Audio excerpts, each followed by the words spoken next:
Hello, this is Lisa, CEO of Sight for White. I welcome you to this week's Talking News on Friday, the 19th of January 2024. This week, Ruth, one of our trustees, and I went to In-Flight Peripherals to accept a cheque from WhiteAid, who have given us a grant. This grant will be used to support our swimming group for the next 12 months, our golf group for the next 12 months, our Mix and Mingle group for the next 12 months, and help to promote our education project. We are very grateful from WhiteAid for agreeing to support our charity for the next 12 months in these specific areas. Thank you, WhiteAid. Also this week, all of the staff joined in with our Mix and Mingle group on a Thursday, and each member of staff described what they did on a day-to-day basis and how what they do is used by our members. It was quite an interesting question that I had to answer. The question sounded very simple. What do you do? The answer, well, that was quite detailed, but I summed it up as providing the right help at the right time to the right people. Thank you very much to everybody who came back with suggestions for activities. Susan is looking into these with a view to putting as many as possible in place this year. Everybody stay safe and certainly keep warm. Lisa, CEO, Sight for White. Here is this week's charity news, 19th of January 2024. Monday swimming is at Medina between 1:15 and 2:15 p.m. We have the whole use of the pool and the cost is £6. Transport is available if required. This is for people who want to swim lengths or just for gentle exercise in the water. Yoga is on Tuesday at Millbrook House between 1:45 and 2:45 p.m. The cost is £4 and includes refreshments. Our weekly coffee and chat resumes on Wednesday at Millbrook House between 10 a.m. and 11:30 a.m. The cost is £2, which includes coffee and cake.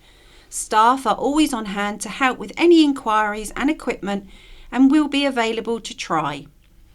Thursday is Mix and Mingle. This group meets between 10:30 a.m. and 2 p.m. Booking for this group is essential, and at the moment there is a waiting list for people to join. Our befriending service has space for members who would like a call perhaps weekly, fortnightly or monthly. If you would be interested in receiving a friendly chat with one of our lovely volunteers, please do not hesitate to call the office. We are now looking for knitters to start knitting our Easter items. So if you know anyone who knits and would like something to do during these cold winter days, please let Susan know and she will send out patterns, etc. We also have a limited amount of wool available. Also, if anyone knows a company who would be willing to donate a few cream eggs to help with the fundraising, Susan would love to hear. If you would like to join any activity or want more details, please call the office on 522205. This is Katrina reading from Isle of Wight Radio. Cheverton Quarry extension plans revealed. An Isle of Wight quarry could be extended to increase its operational life by more than 20 years. It comes as current predictions say the Cheverton Quarry off Bochum Road has only 2 years of chalk, gravel and sand left to be mined.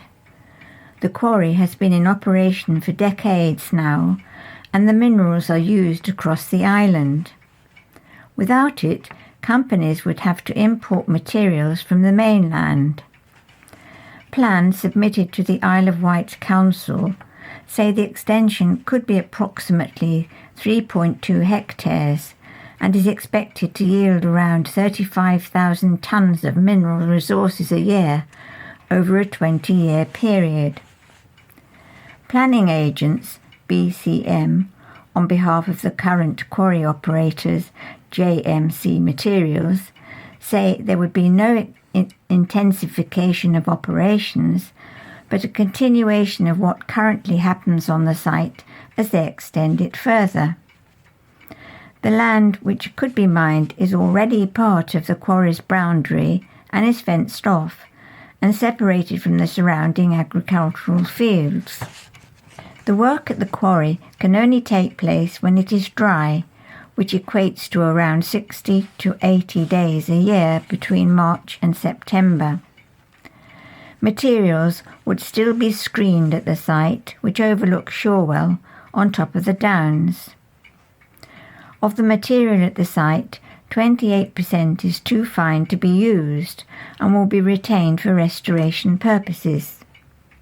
The other 72% is used for ready-mix concrete, cement and gravel, depending on its size.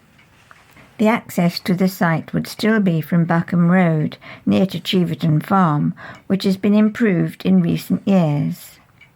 You can view the application on the Isle of Wight Council's planning register. Comments can be submitted until February the 9th. This is Michael reading an article from Isle of Wight Radio. Schools on the Isle of Wight to play their part in reducing storm overflows. 9 schools on the Isle of Wight will have sustainable drainage solutions, SUDS, installed over the next few months as part of a joint initiative with the Department of Education. By slowing the flow of water from hard surfaces like classroom roofs and playgrounds, sewers are less likely to see huge jumps in volume in short time frames, which can go on to trigger stormwater releases into the sea and local rivers in order to protect homes, businesses, schools and communities from flooding. The project is in its second year after a successful first year, where more than 40 schools benefited from having SUDS, SUDS. The schools that will take part on the Isle of Wight include Arreton, St George's Church of England Aided Primary School, Carisbrooke College, Christ the King College, God's Hill Primary School, Honey Hill Primary School, Isle of Wight College, Knighton Primary School, Shellfleet Church of England at Primary School, Wroxall Primary School. The project forms part of the work by Southern Water's Clean Rivers and Seas Task Force, aimed at significantly reducing storm overflows on the Isle of Wight and beyond. The team are using innovative nature-based and engineering solutions, slowing the flow of ground and surface water that enters the sewer network. Installing SUDS, SUDS, in the community not only prevents flooding and pollution incidents, but they can also provide environmental, social and place-making benefits too. This is being underpinned by crucial partnership, working with businesses, schools, councils and highways teams. It comes as Southern Water has also announced how it will be tackling storm overflows in the long term, with the launch of its Clean Rivers and Seas plan, which set out £1.5 billion of investment between 2025 to 2035 to get the root cause of storm overflows. Nicole McNabb, Southern Water's Clean Rivers and Seas Task Force Strategic Communications and Partnership Delivery Lead, said, "These schools are playing a big role in our network to reduce storm overflows across our region.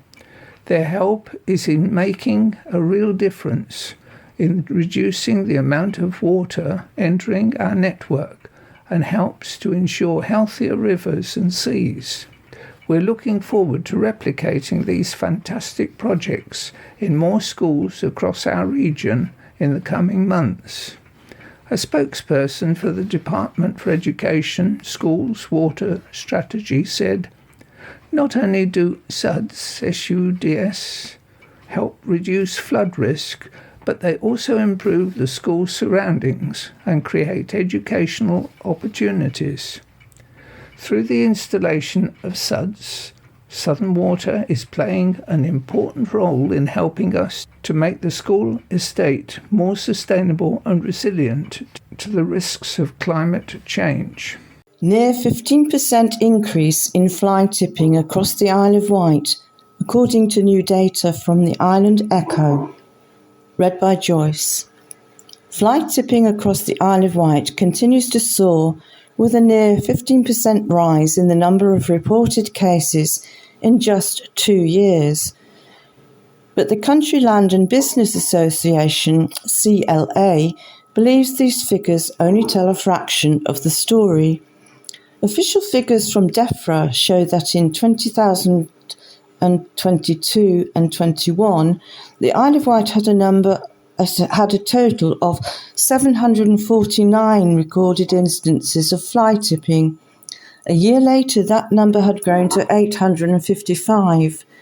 Now, in 2022-23, that total figure sits at a whopping 920. That's a 7.6 increase year on year and a 14.2% increase in just 2 years. Although shocking, the Country Land and Business Association, CLA, which represents around 27,000 rural businesses across England and Wales, believes these figures don't reveal the true extent of the problem. Many fly tipping incidents occur on privately owned land, so may not be included in the above figures, painting an even more damaging picture of the financial burden and environmental impact fly tipping brings. Sam Biles, who farms at Calbourne, has seen numerous items dumped in the village, he has said. The lanes here are not busy and are frequently the scene of fly tipping. In the last year, there have been tyres, broken glass, fridges and builders' waste dumped in the various lay-bys. It is such a shame. We are in the heart of the island's national landscape, and it really detracts from the beauty of our environment. However vigilant we are as a community, the fly tippers continue their thoughtless activities. Tim Bamford, CLA Regional Director, says, "These fly tipping figures barely scratch the surface of a crime that's blighting rural communities, with incidents on private land going unrecorded on a mass scale. Farmers and landowners bear the cost of removing rubbish, and they pay on average £1,000 to remove waste. This is not a victimless crime. In some cases, they have paid up to £100,000 to clear up other people's mess or risk facing prosecution themselves. It's not just litter blotting the landscape, but tons of household and commercial waste, which can often be hazardous, even including asbestos and chemicals, endangering farmers, wildlife, livestock, crops and the environment. While courts can sentence offenders to prison or unlimited fines, prosecutions are rare, and criminals clearly do not fear the system. We are calling for local authorities to help clear fly tipping incidents on private as well as public land, while the various enforcement agencies must be properly trained and resourced. Without more progress, farmers, not the criminals, will continue to pay the price." From the Island Echo, read by Howard, concerns the Isle of Wight Food Bank and Red Funnel's Charity of the Year. Red Funnel has announced that the Isle of Wight Food Bank will be its Charity of the Year for 2024, as the Isle of Wight Ferry Company celebrates 10 years of its flagship charity programme. The announcement follows the results of a vote by the Isle of Wight community and Red Funnel colleagues. The Isle of Wight Multiple Sclerosis Society and RSPCA Isle of Wight branch were also shortlisted following a review of 35 charities who submitted their applications. Since the ferry operator began its Charity of the Year programme in 2015, it's raised over £335,000 in support of causes impacting the island community. Isle of Wight Food Bank aims to help those struggling with food poverty and short-term crisis across the Isle of Wight. They operate 5 cafes across Cowes, Newport, Ryde, Shanklin and West Wight. The charity works with approximately 100 frontline care professionals to distribute food vouchers to the island's community, while signposting those needing additional support agencies. Fran Collins, Chief Executive of Red Funnel, has said, "We're delighted to announce the Isle of Wight Food Bank as our Charity of the Year 2024, and we're proud to be able to support their huge contribution to the island community. Over the next 12 months, our colleagues at Red Funnel will be working with the Isle of Wight Food Bank on a series of ongoing fundraising and awareness campaigns. This follows a wonderful year supporting our outgoing 2023 Charity of the Year, Aspire. Kay Lewis, manager of the Isle of Wight Food Bank, says it was a great surprise to be first shortlisted with two other amazing charities and now to be selected as Red Funnel's Charity of the Year. We'd like to thank both the staff and customers of Red Funnel who have voted for and given us their support. The impact of having this support through the whole year will make such a difference to the provision of food we offer to the island community. This is Patrina reading from the Island Echo. Decisions on new double yellow lines across the island deferred. Plans to install double yellow lines around Newport, Carisbrooke and Gunville have been deferred, which in turn has pushed back other decisions too. Nearly 60 schemes were set to be approved by the Isle of Wight Council's Cabinet last week. However, further consideration is needed for a few of the proposals, so the decision on all of them has been delayed. Confirming the action, Councillor Phil Jordan, Council Leader and Cabinet Member for Highways and Transport, said 4 or 5 schemes require work, either correcting the traffic regulations order or making additions to the parking restrictions. Some of the schemes include parking restrictions during the week for Carisbrooke Road and adding double yellows to parts of Watergate Road. Due to the delay in determining the traffic orders for Newport, Carisbrooke and Gunville, other proposals around the island have also been pushed back. The District Traffic Regulation Order reviews proposed for Sandown, Lake, Shackling, Alveston, Arreton and Newchurch were supposed to be determined in February, but has been moved back to May so more public consultation can take place. In Bryston, Freshwater, Rookley, Shalfleet, Shorewell, Totland and Yarmouth, consultation was supposed to start shortly and a decision due in March, but it will now be determined in June. This is Michael reading an article from Island Echo. Islanders invited to take part in live Q&A stream event with Police and Crime Commissioner. The Police and Crime Commissioner, Donna Jones, is inviting the public to have their say in the latest Q&A session with the Chief Constable, Scott Chilton.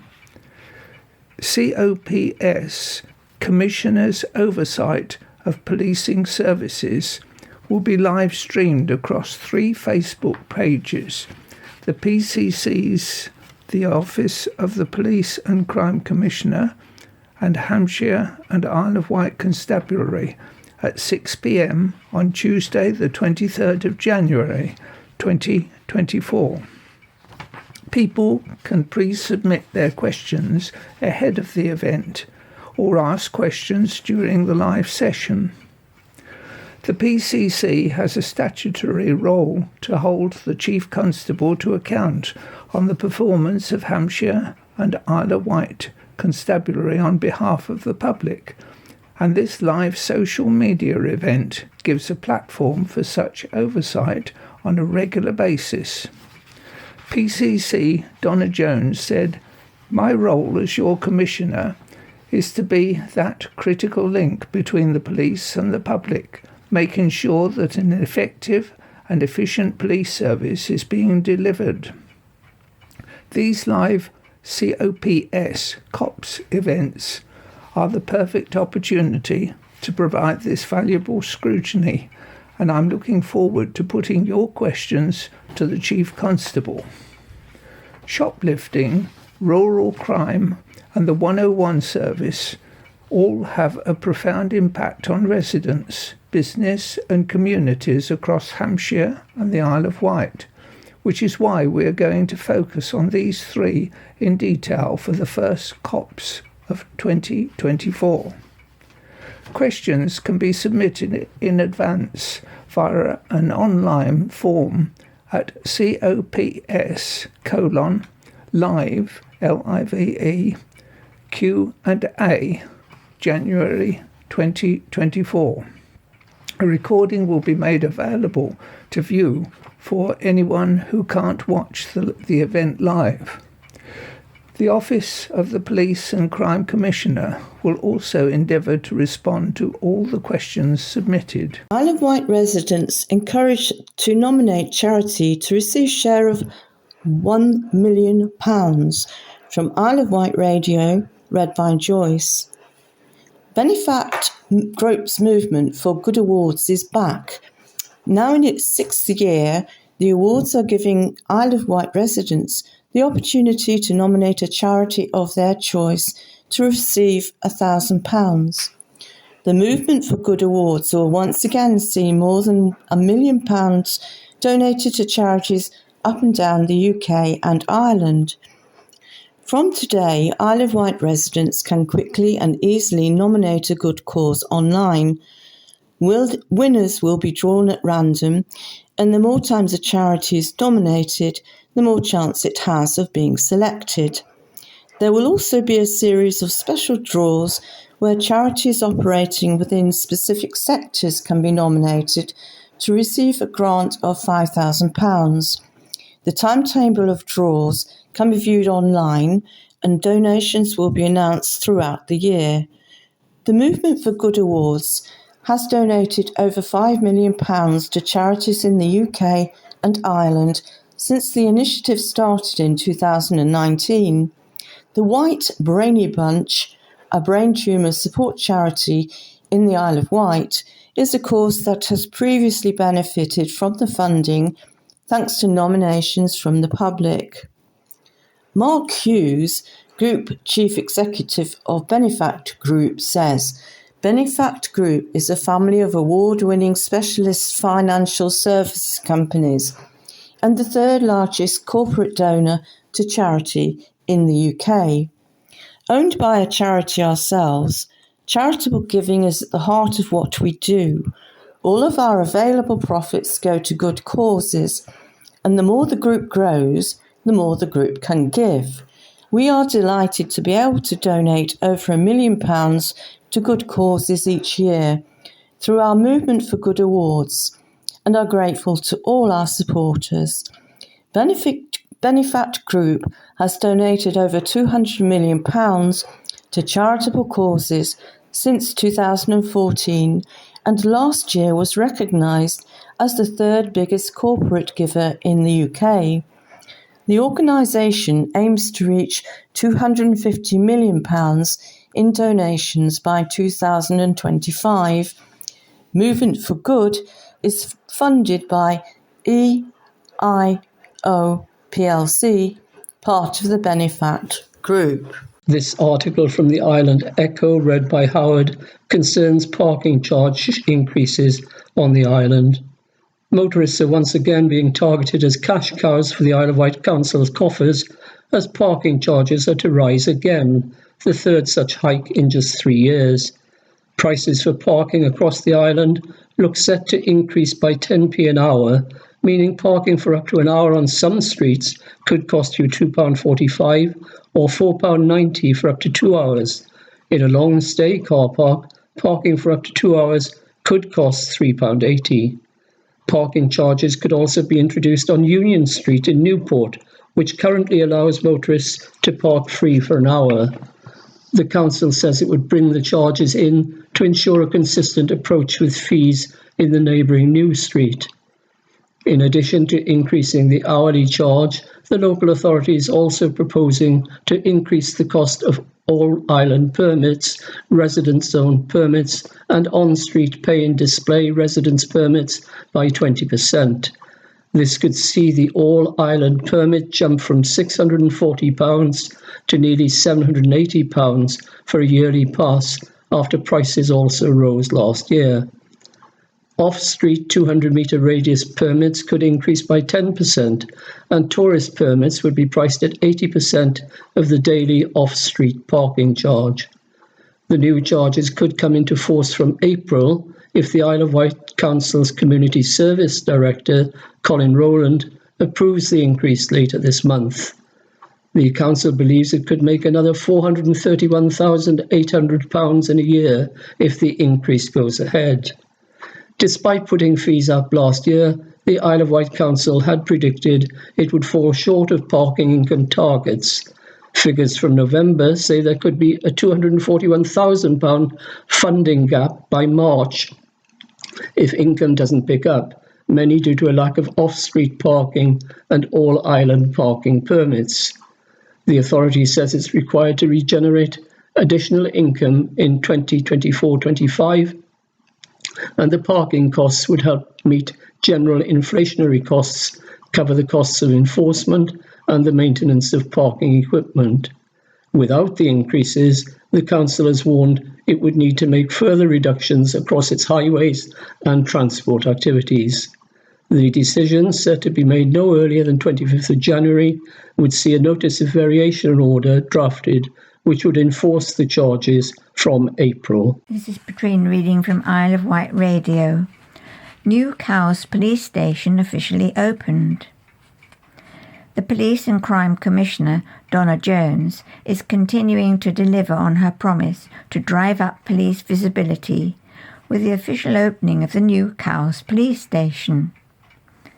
The PCC and the Chief Constable, Scott Chilton, cut the ribbon in front of the building on the High Street in Cowes on Friday, the 12th of January 2024.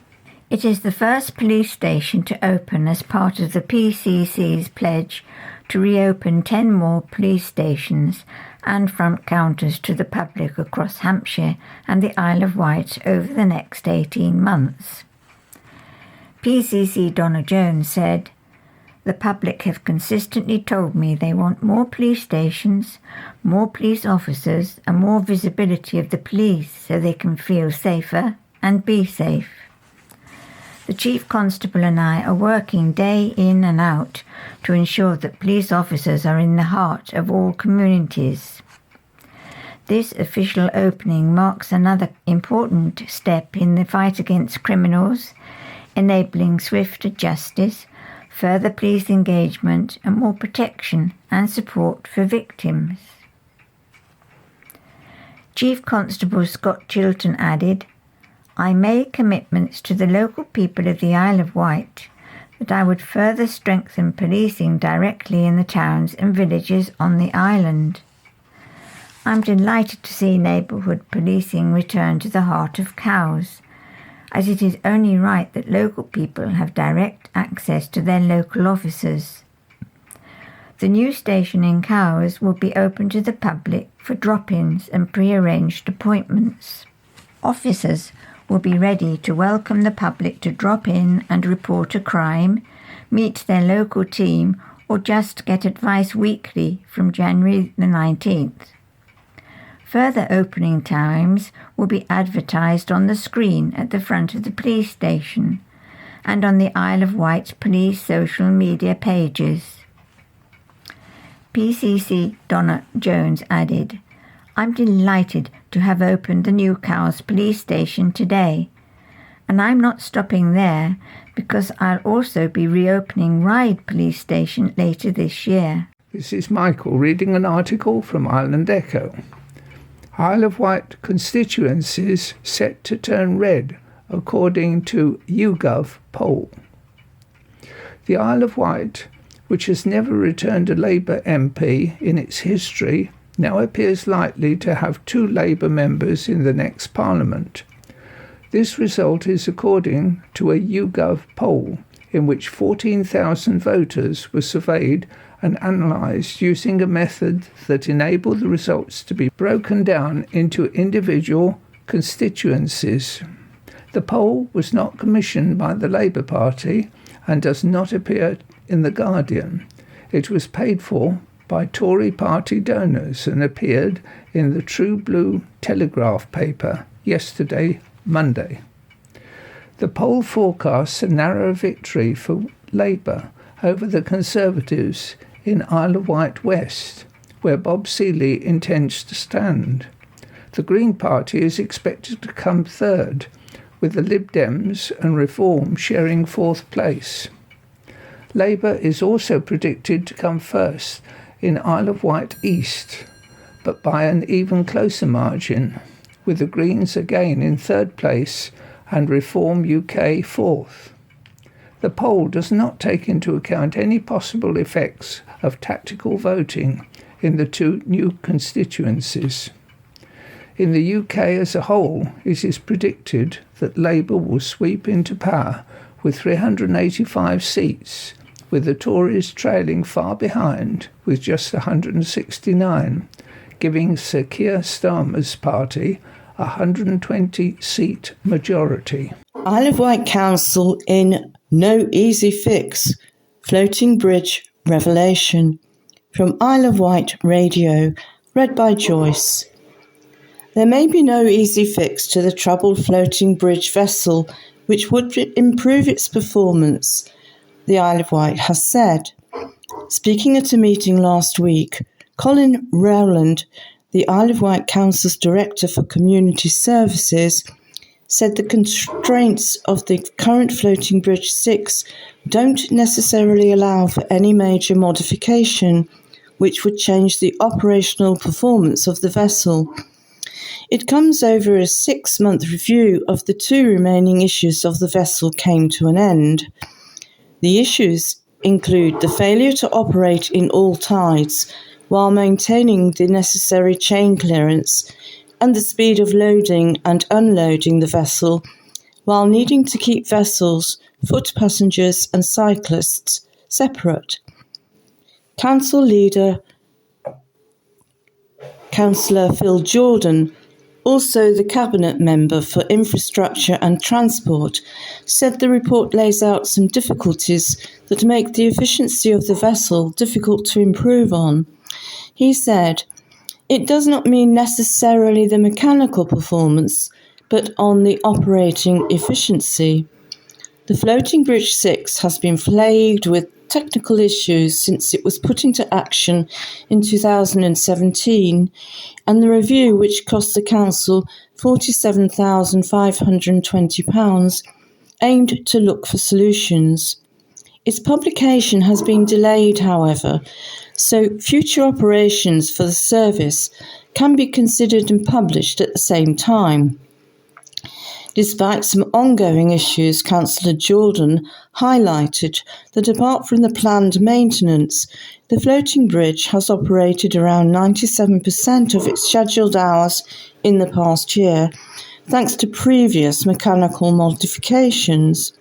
He said while the vessel has and will always require maintenance and repairs, it had not continually broken down during 2023.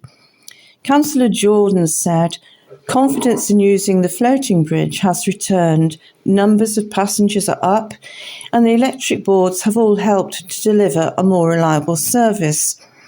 That said, the Council is being advised of potential improvements to the operating method and service, and they will include options that may suggest a completely new method and include provision of an alternative vessel which, almost certainly, would be considered as electric powered. There is no intention not to facilitate vehicle crossings on a floating bridge vessel. This article from the Isle of Wight Radio, read by Howard, concerns the oyster regeneration project on the Isle of Wight. UKSA introduces the oyster regeneration project to its education courses.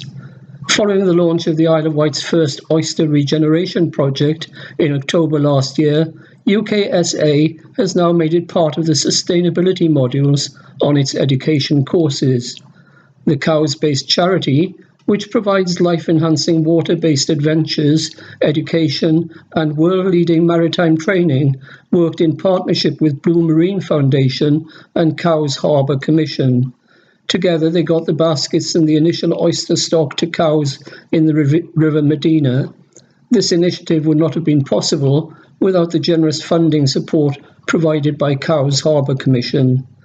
The project will facilitate the release of millions of larvae into the Solent, while also providing refuge for other marine life, including endangered European eels, young seahorses, and sea bass, with sustainability as part of its course curriculum for Maritime Foundation Year 1 for the last 3 years. UKSA has now introduced it to all of its NCFE outdoor and adventurous activities courses. Ben Willows, CEO of UKSA, said the launch of the Oyster Regeneration Project at UKSA was a landmark, and it was important to us to be able to incorporate the project within UKSA as much as possible. A great start in making a difference in the marine environment we call home, the project is a step forward for sustainability on the island, and the students having such a local reference while learning about sustainability is fantastic.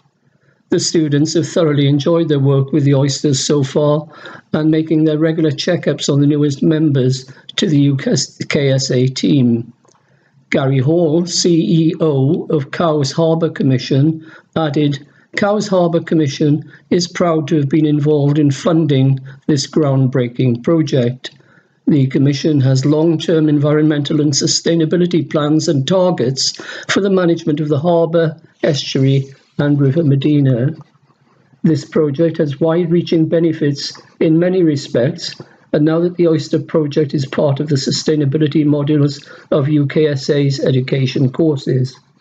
As part of the module, the students will undertake work on understanding sustainability and impact on the environment, as well as taking away knowledge of geographical forces that influence landscape development and explore ecosystems and the factors which influence ecology.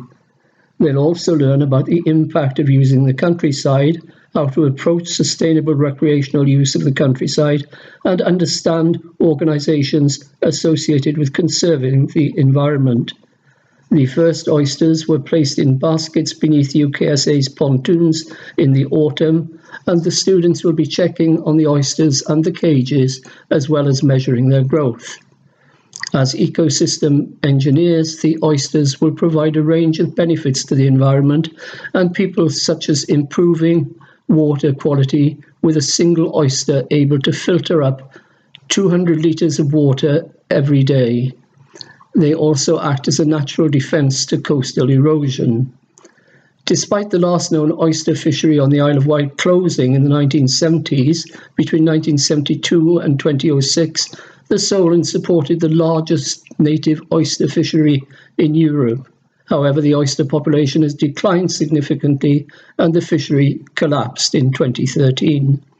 Native oyster reefs in the UK have declined by 95% due to overfishing, pollution, disease, habitat loss, and other pressures. Native oysters are classified as a priority species in the UK's Biodiversity Action Plan, and restoration is a high priority at a national, European, and global level, with an estimated 85% of oyster beds and reef habitats lost worldwide. Since 2015, Blue Marine Foundation has restored over 150,000 oysters using innovative nursery systems, and Creating Oyster Reefs has developed a strong working group in the Solent. This is the second part of the Talking News, read by Jerry and Lynn. Aftermath of the landslide. More dramatic footage of the aftermath of the landslide at Bonchurch in December has been shared with the county press. Aerial survey specialist White Drone has released video filmed over the huge collapse of land, and you can see it on our website at countypress.co.uk. The video is a photo mosaic of images which gives an incredibly detailed view of the site of the collapse. It has been overlaid with images from before the landslide showing how significant the change has been. On December the 10th, the slip forced the emergency and temporary evacuation of around 20 properties. The landslide displaced approximately 14 square metres of material over an area of 42 hectares, making it one of the largest landslides to be recorded on the Isle of Wight and south coast of Britain in recent history.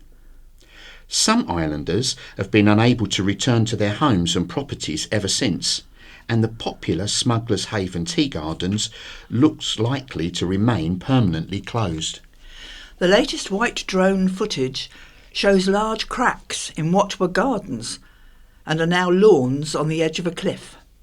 As a result of the collapse, beauty spots, including the much-loved Devil's Chimney, were lost or made inaccessible for the first time since they were popularised by the Victorians. Leeson Road between Shanklin and Ventnor remains closed over safety fears, and the County Hall says it will not reopen until appropriate to do so. There were no stress fractures in the road, the authority said last month. Technical experts are carrying out an in-depth assessment of the ground conditions and stability of the area. The study is expected to be completed by the end of January. The cliff is being monitored for movement, but the Isle of Wight Council has said it is confident the biggest part of landslide has happened. A public meeting will be held in February to update the community, the Isle of Wight Council has said, in conjunction with Ventnor Town Council. Hardship fund scrapped. An exceptional hardship fund has been scrapped to make way for a higher discount on council tax, hitting some of the most vulnerable Isle of Wight residents in the pocket. Supporters of the change claimed the hardship fund application process is difficult and degrading, and that redesignating the cash would mean greater all-round support. On Wednesday, councillors considered the future of the Local Council Tax Support (LCTS) scheme. It helps islanders on low incomes and those in receipt of certain benefits by providing a discount on council tax bills. 22 councillors supported increasing the amount paid out by the LCTS by 5%, scrapping the hardship fund to pay for it. 14 councillors opposed the plan and 1 abstained. From April, some residents, 9,947 people in 2022/2023, will pay 25% of their council tax bill rather than 30%, with the Isle of Wight Council paying the rest. It means the cash-strapped local authority will have to find an extra £366,000 to fund the 5% difference in 2024-25. The Exceptional Hardship Fund further helps those eligible for the LCTS scheme who are facing additional genuine hardship. The discretionary fund pays even more of an individual's council tax.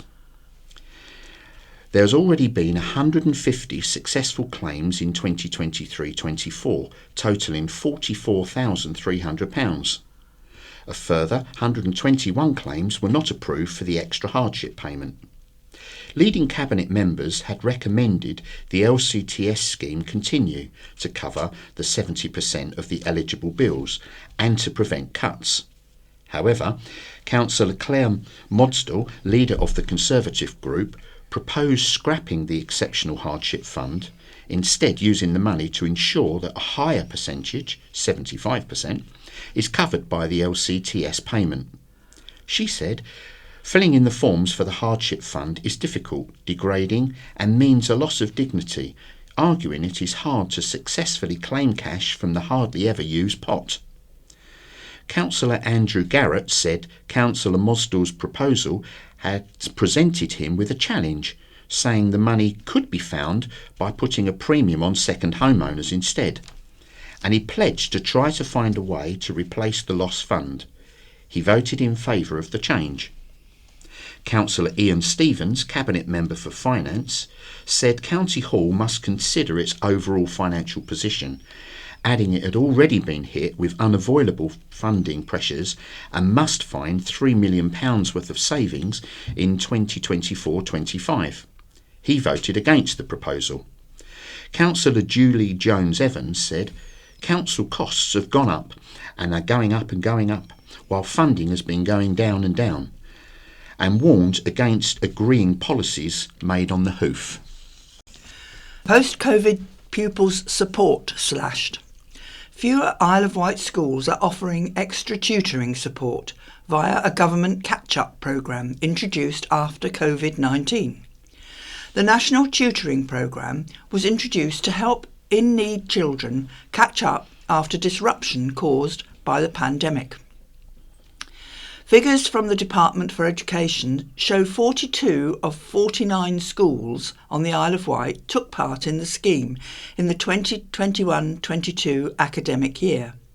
At that time, the government funded 70 to 75% of the programme and asked schools to top up the extra. Since then, Westminster has reduced the funding, despite data showing poorer children are more likely to benefit. In 2022-23, government funding was reduced to 60%, and by August 2023, participation on the island had dropped to 33%. In all, 3,417 island pupils took 4,374 courses, a total of 52,000 learning hours.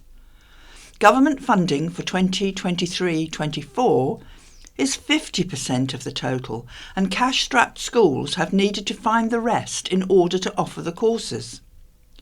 In October, just 648 courses were being taken across 19 Isle of Wight schools. Across the South East region, 41% of the pupils who received the tutoring in 2022-23 had been eligible for free school meals. Alcohol tag replaced. A man who asked police to replace his alcohol tag and used the replacement time as a free pass to drink brandy hurled angry and violent language at a woman letting him stay at her home. Martin Darcy of Fort Street, Sandown, pleaded guilty to attempting to cause harassment, alarm or distress when he appeared at the Isle of Wight Magistrates Court on January the 2nd. Liz Miller, prosecuting, said the 54-year-old had been staying with his victim, who was offering him a place to stay. Darcy was on the phone shouting at his friend when the victim asked him to leave on the evening of December the 10th last year. At 1:40 a.m. the next day, Darcy returned and banged on the door using angry and violent language, with the victim believing he was going to kick the door down. Michael McGoldrick, defending, said his client had asked police to replace his alcohol abstinence ankle tag because it was too tight. Magistrates said Darcy used the 4 days off as the tag as a free pass, handing him 40 hours of unpaid service. Volunteers clean up island beaches. Planet-aware volunteers have been making a difference by tidying up some of our favourite beaches.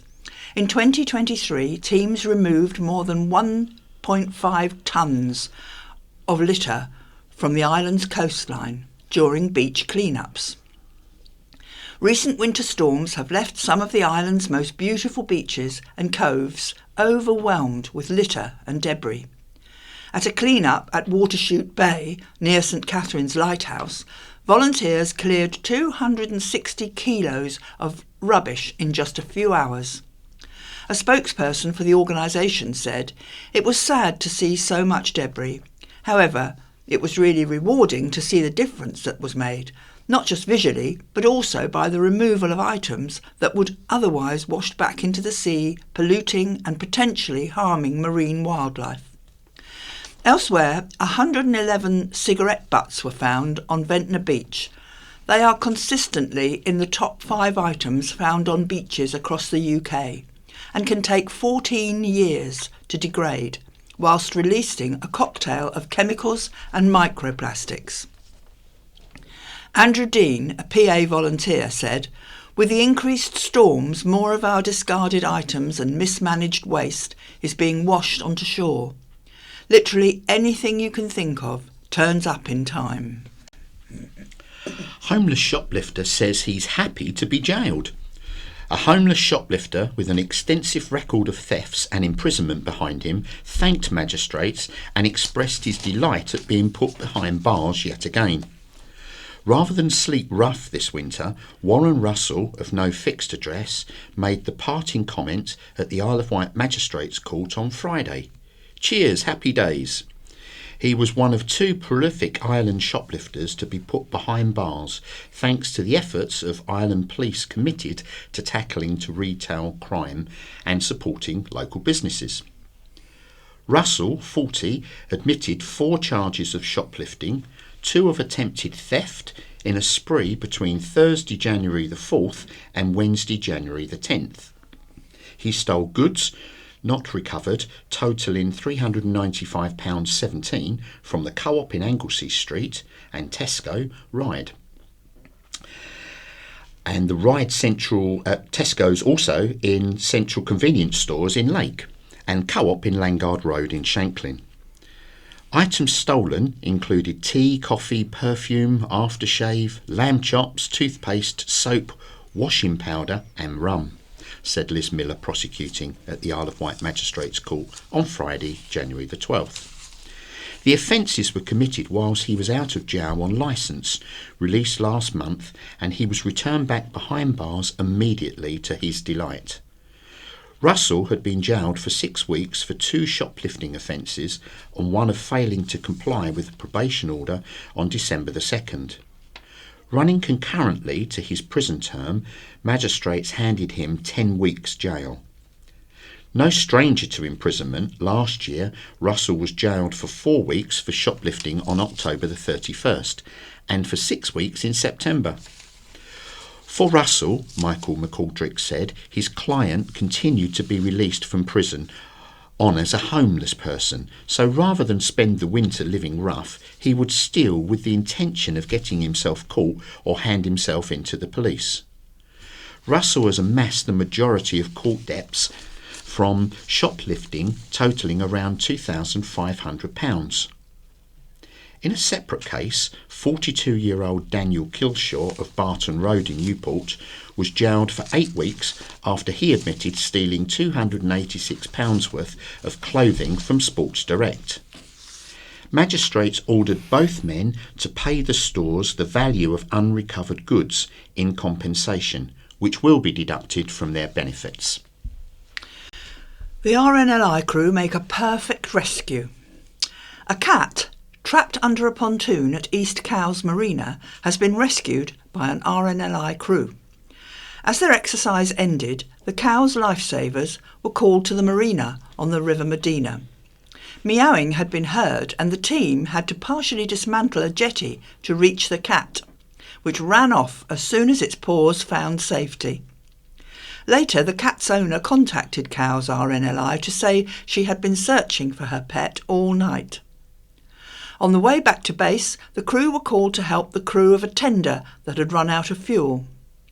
The craft was towed to nearby Shepherd's Marina in Cowes. Windfall setback could see even deeper cuts. Deep concerns have been shared about the Isle of Wight Council's finances after the authority revealed it will be getting less money from government than first thought for the year ahead. There is also no sign of the major island deal cash windfall that had been hoped for in the local government finance settlement. It comes despite the Isle of Wight Council supplying evidence to show it costs at least £6 million more to provide services to the island, a process which it said took months of work. As was the case last year, the island will only get £1 million to go towards those costs, but overall the council will be £400,000 worse off than it had estimated. The Isle of Wight Council, along with the bankrupt Thurrock Council, which will raise its council tax by 8%, received the lowest funding percentage increase of all unitary authorities. It is something the council's chief finance officer, Chris Ward, has called very concerning and has expressed his disappointment. He said it was also deeply concerning that the increased cash for social care will fall short of the cost pressures the council will face. Mr Ward said it is therefore inevitable the council will need to make at least £3 million worth of savings in the next financial year. In light of that, Council Leader Phil Jordan has warned difficult decisions will need to be made so the Council can set its balanced budget in February. In a statement, he said the settlement is simply not sufficient to meet the financial pressures the authority is facing, and government is again expecting residents to pay more by assuming council tax is raised to its fullest extent. Islanders can still have a say on how they think the authority should spend its money, with a public consultation running until January the 26th. This is at www.iow.gov.uk. Opposition councillors at County Hall are trying to bring forward their own alternative budget to that which the ruling Alliance administration will propose. However, Conservative councillors and the Empowering Islanders group has said that they have been having a hard time accessing the necessary information to create their own budget. Speaking earlier last week, Councillor Claire Modstall, leader of the Conservative group, said that they didn't want to bring forward an amendment but a full budget which can give the Alliance more ideas and allow more debate and discussions, but needed access to the right information to do so. Council officers have said that they will look into the issue and see what can be done. A new restaurant plan is linked to the Michelin chef. Michelin star chef Robert Thompson appears to be behind plans for a new restaurant and cafe/grill. A licensing application made to the Isle of Wight Council reveals proposals to turn Royal Maritime House on St Thomas's Street near Ryde Seafront into RT Cafe/Grill and Thompson's. Plans show that RT Cafe Grill would be on the ground floor alongside a lounge and bar area. Outside there would be a garden bar and, should weather allow it, outdoor seating. The lower ground floor would be for Thompson's. The application, submitted by Robert Thompson of White Table Limited, is seeking a premises licence to start on February the 22nd. The third and fourth floors of the building would continue to be used as office space, the application states. Robert currently has a restaurant named Thompson's in the heart of Newport, which he first opened on Town Lane in 2015. It shut in March 2020 when COVID-19 hit and reopened almost 3 years later in January 2023. The building is currently listed for sale through Gully Howard, with offers invited in the region of $295,000. Court hears boy was in thrall of Islamic State. A jury was given stark detail of how rapidly and worryingly a youth had allegedly been led into the world of Islamic extremism, which included his alleged targeting of the Isle of Wight festival for a terrorist attack on the opening day of a month-long trial. The boy, now 16, was 15 when the alleged offences took place, uncovered in an operation between the United States FBI Security Service and the UK's Counter-Terrorism Police Unit. In an Instagram message, he posted about how he changed his mind about plotting an attack at the festival, saying, "It wasn't practical to launch an operation there, except with a car, which I don't have." The youth then entered into a discussion in which he justified his approach to killing, said prosecutor Serena Gates. In 2022, the Isle of Wight Festival attracted 90,000 revellers. When warned about his offending behaviour, he said, "Even if I get caught, I'm 15. They would just tell me off and put me on some prevention course. Trust me." The youth, who converted to Islam in 2021, is accused of sending out links from terrorist publications to others who shared his views. The videos sent concerned terrorist activity predominantly relating to Islamic State, the jury was told. Parts of the videos contain graphic images of violence and executions, including beheadings. The islander shared videos and documents which chiefly promoted ISIS ideology and encouraged the killing and revenge attacks on non-Muslims.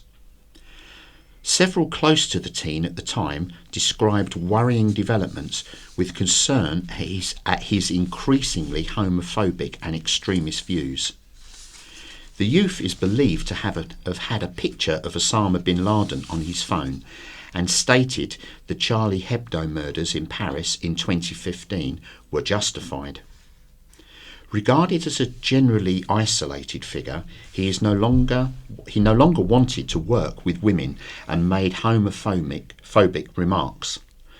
The FBI stated he also posted messages in the Caliphate Revivalist chat group relating to an area once controlled by the Islamic State. The trial continues. Living in fear of collapse. An elderly couple living in fear of a partially collapsed wall falling onto their home, so they go to bed at night praying they wake up in the morning. Chris and Susanna Watts, who live above Ventnor seafront, have already seen their property damaged by a series of falls, and they are worried the next could put their lives at risk. They say nothing is being done about the wall, which sits behind Crow's Nest on Hamborough Road, and no one knows who owns it. The Isle of Wight Council told the county press there is no owner to take responsibility, but it is considering emergency works to prevent a further collapse. Chris, 81, said the first huge fall, just before Christmas, damaged the couple's summer house. It was about 8:15 a.m. in the morning. I ran for it, he said. Just 5 hours later, there was another one, and since then there have been a further 3 or 4, Chris said. One left a hole in the roof of the house and another smashed in the skylight. Chris said, "We just want it sorted. We've told all sorts of people. I've been in touch with building control from the council and we don't get a lot of movement. We're monitoring it. We're living in fear. More could come down and damage the other end of the house. We don't know whether to evacuate or not." He said he has also contacted Island Roads. The firm told the county press it has no involvement as the wall is not on a public highway. The Isle of Wight Council said before any measures can be put in place, it needs to consider and agree the nature of work required and the costs. A spokesperson said, "The wall is on unregistered land and therefore there is no owner to take responsibility for its repair. Building Control are currently in discussions with a structural engineer and a geotechnical engineer to consider some emergency works to secure the area that overhangs the properties below, with some netting to retain any further collapse." In December 2022, Cowes-based developer Rotorpoint had an application to demolish the wall, brick by brick, approved, but it appears no work has been carried out. The county press has been unable to contact the company. A public notice was also issued asking the owners of the wall to come forward. Drunk councillor left a trail of destruction. A Ryde town councillor who crashed into multiple parked cars while more than 4 times over the drink drive limit will learn his fate later this year. Thomas Hanley of West Hill Road Ryde appeared before Isle of Wight magistrates on Tuesday. The 62-year-old councillor for Apley and Elmfield joined Ryde Town Council in November 2022 and also runs a project safety management company. He admitted drink driving in Ryde on December the 30th of last year. Prosecutor Liz Miller told the court police attended the cooperative car park area off Anglesey Street in Ryde at around 3 p.m. She said multiple parked cars had been crashed into, including a Mercedes-Benz, and a witness told officers that they saw the driver of a Volkswagen ID3, Hanley, had his open can of beer in a car. Miss Miller said it was clear Hanley had been driving while under the influence of alcohol, and in police interview he admitted consuming 4 cans of beer earlier in the day.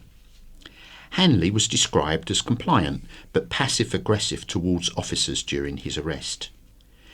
He registered a breath alcohol reading of 141 in custody when the legal limit is 35. A member of the public told officers they saw Hanley crash into parked cars and narrowly miss pedestrians. In the wake of the incident, 5 cars were left with significant damage. Barry Arnott, defending, said Hanley had never been in trouble before and was bitterly ashamed and apologetic for what had happened. He said the incident took place over a very short period of time and Hanley's recollection of events was not great.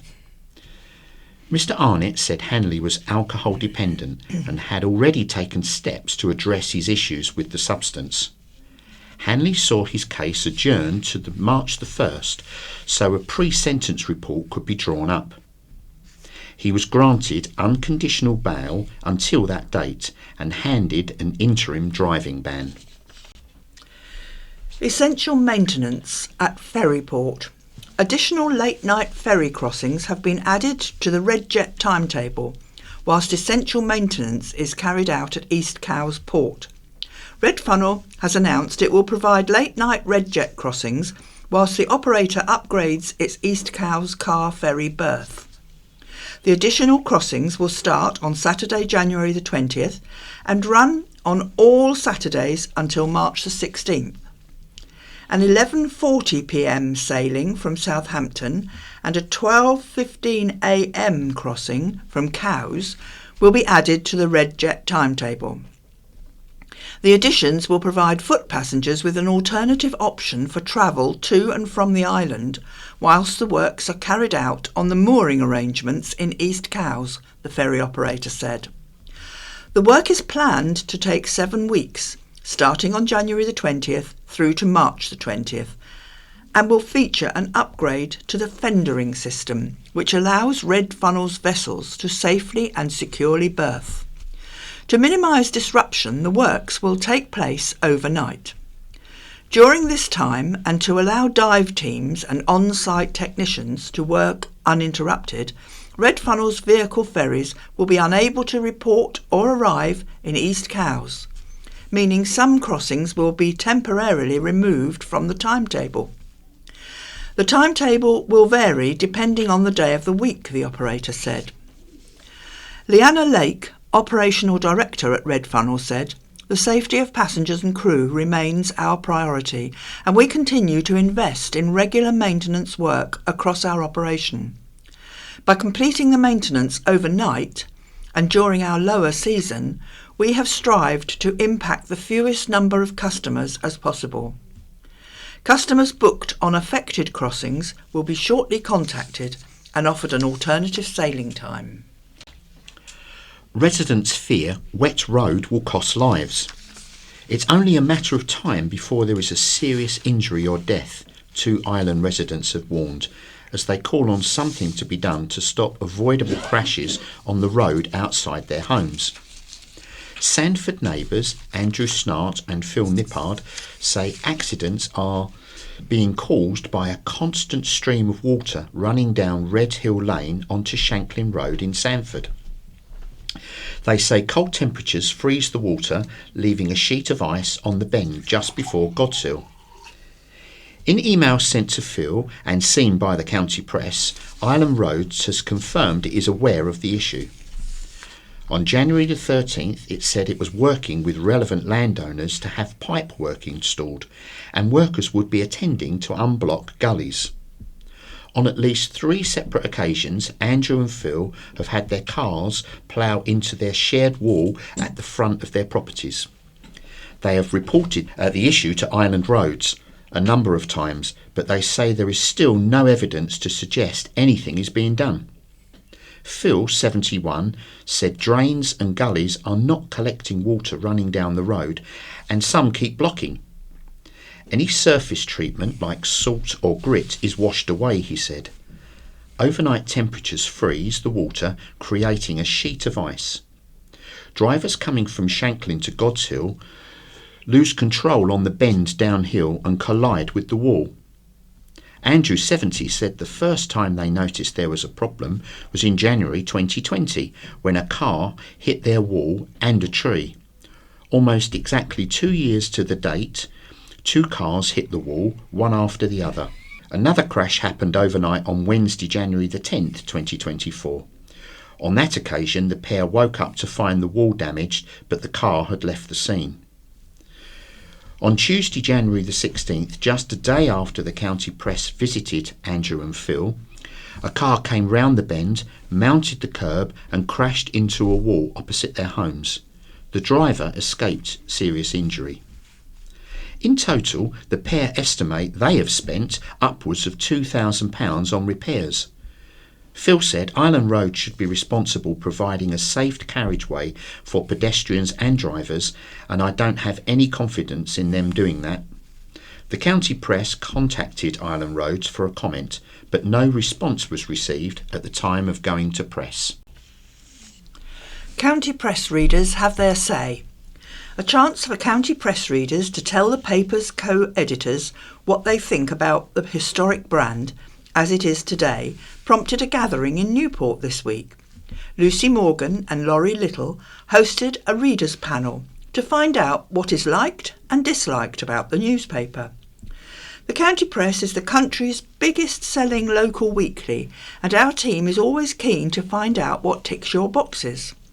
The panel, a mixture of both invited guests and those who responded to an article in the paper, were encouraged to give honest opinions. Some came armed with lists of ideas for improvement, subjects they would like to see covered more, and suggestions of what we could include in the future. Laurie said we were delighted with the response and the overwhelmingly positive feedback.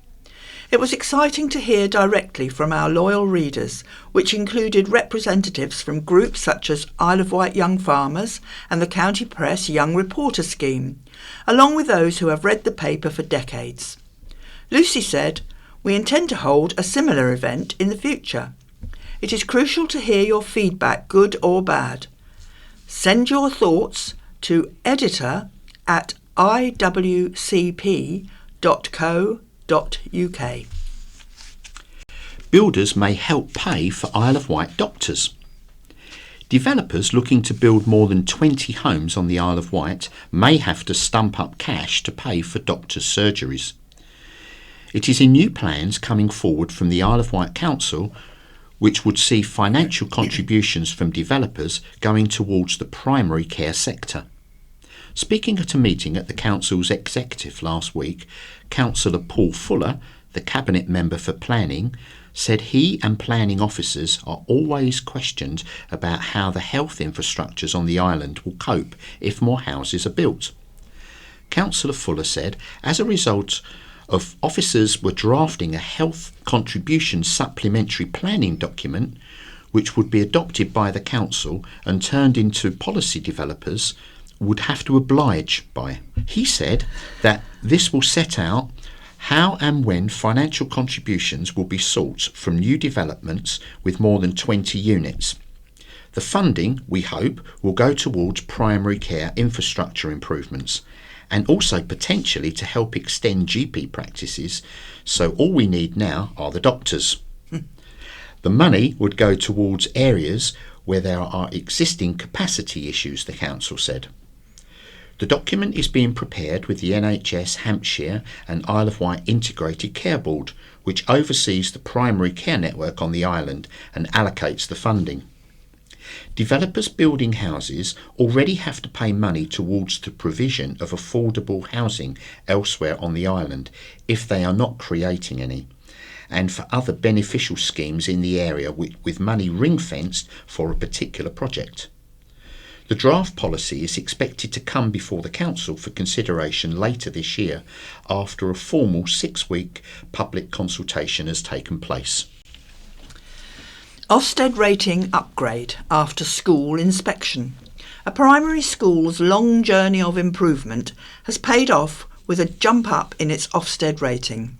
Following a 2-day inspection in November last year, God's Hill Primary School is no longer in requires improvement, but good in the eyes of the government's education watchdog. In a recently published report, Ofsted inspectors said pupils were proud to attend the school, which is part of the Stenbury Federation, and they feel happy and safe there. Head teacher Mark Snow said the school has been on a long journey of improvement, and although an inspection is used to validate this progress, we knew that Godsill is a great school. He said our children, staff, governors, parents and community partners have supported us to make our school a fantastic place to learn, and it is positive to see Ofsted agree, and they have judged our school as good. In their report, inspectors said pupils and staff build strong relationships based on mutual respect. Staff expect pupils to behave well, and pupils live up to those expectations. They are kind and considerate to each other, inspectors said. Since the last inspection, the school has strengthened the teaching of reading, and pupils who need extra help receive it. There is high ambition for disadvantaged pupils, including those with special educational needs, inspectors said, and teachers make necessary adaptations for them. The curriculum has been reviewed in many subjects and updated to help pupils learn even better, the inspectors said. Some subjects are further along than others. In a few, the changes are less well embedded. Inspectors said that means pupils do not always learn the vocabulary and concepts they should have, resulting in gaps in their knowledge and skills. Teachers have strong subject knowledge and use a range of methods to help pupils remember and use their previous learning. But there is some inconsistency across the school. Therefore, inspectors said, pupils do not always use what they have learned before.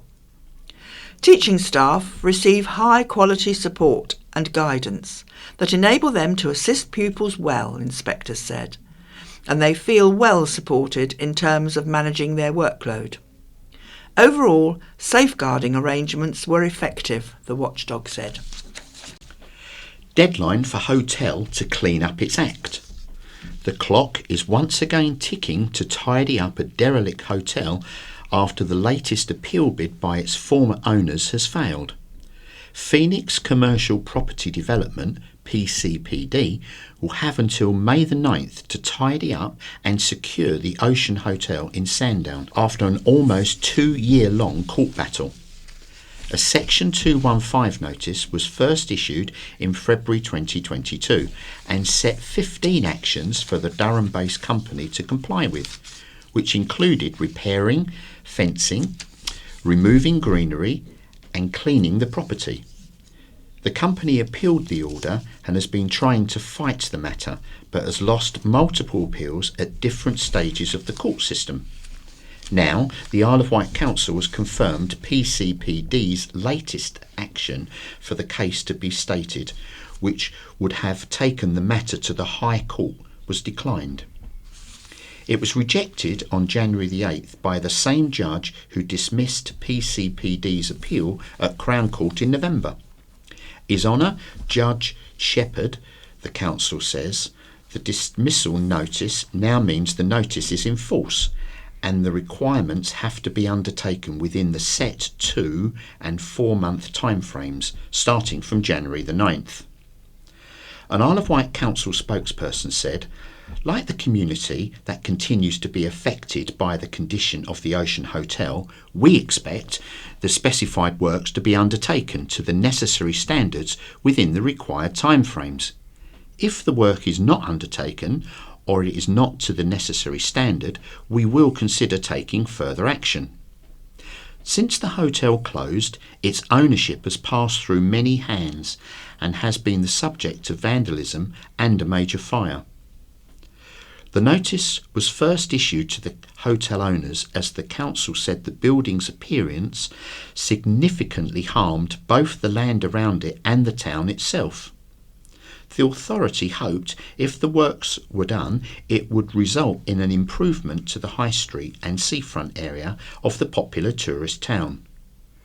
If the work is not completed within the set timeframes, the Isle of Wight Council can prosecute the owners and/or carry out the work and then recover the costs from the owner. PCPD sold the freehold of the Ocean Hotel in 2022. Boardwalks to aid beach access. Phase 1 of a new project to make Ryde Beach more accessible to all is expected to be completed in the spring. Ryde Town Council is working with partner organisations, including Unlimited Island, a community interest company. Among the changes will be the installation of boardwalks on the sand near the lifeguard station and at the beach by the Ride Marina, and the purchase of sand and sea-accessible wheelchairs and walkers. Boardwalks would be removed and stored in the autumn and will be bookable during the summer. Claire Walker, founder of Unlimited Island, said, "It's been a real pleasure to work with Ryde Town Council and other key partners to finally make the beautiful beach at Ryde accessible to all. The importance of having accessible beaches on the island cannot be understated, and I look forward to seeing the beach used by everyone in the near future." Drink driving numbers double. There were 39 arrests on the Isle of Wight as part of the annual Christmas drink and drug drive campaign known as Operation Holly, nearly double the previous year. Hampshire and Isle of Wight Constabulary has revealed 12 people were detained on suspicion of driving under the influence of alcohol, while 27 arrests were on suspicion of drug use in the 2023 campaign. It is a huge rise compared to December 2022, when 20 Isle of Wight drivers were arrested, of which 12 were suspected of drug driving and 8 were thought to have been drink driving. During Operation Holly 2023, across Hampshire, the Island and the Thames Valley Police, 810 arrests were made. That represents a rise of around 70 arrests compared to 2022. Across the three forces, there were 639 arrests in 2022. Each year, Operation Holly runs from December the 1st to the 31st, and the campaign sees officers from the Joint Operation Roads Policing Unit carry out targeted activity in order to stop drivers under the influence of drink and drugs. Detective Chief Inspector Mike Bettington said, "It's disappointing to see that people are still getting behind the wheel when under the influence of drink and/or drugs. We see too often the devastating consequences that can result from this behaviour, and I am pleased that we have managed to make so many arrests and prevent the potential harm that can be caused by drink and drug drivers. Our priority is to make the roads safer for everyone, and we'd ask the public to help us do this by challenging anyone you think may be about to drive having drank alcohol or used drugs. Even the smallest amount of alcohol or drugs can impact on your driving. It's just not worth the risk." A new look family store set to open next week. Sandown residents have been told the post office counter inside a shop about to reopen on Avenue Road will not return on January the 24th. Central closed in October 2022 and the post office closed in March 2023.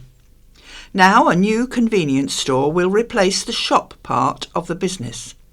On Facebook, a post by Family Shopper read, "The store is finally starting to come together. We honestly cannot wait to show you. A huge thank you to everyone who has worked on the project." Family Shopper has around 80 stores across the UK, including one in Cowes, and each is independently owned by local retailers.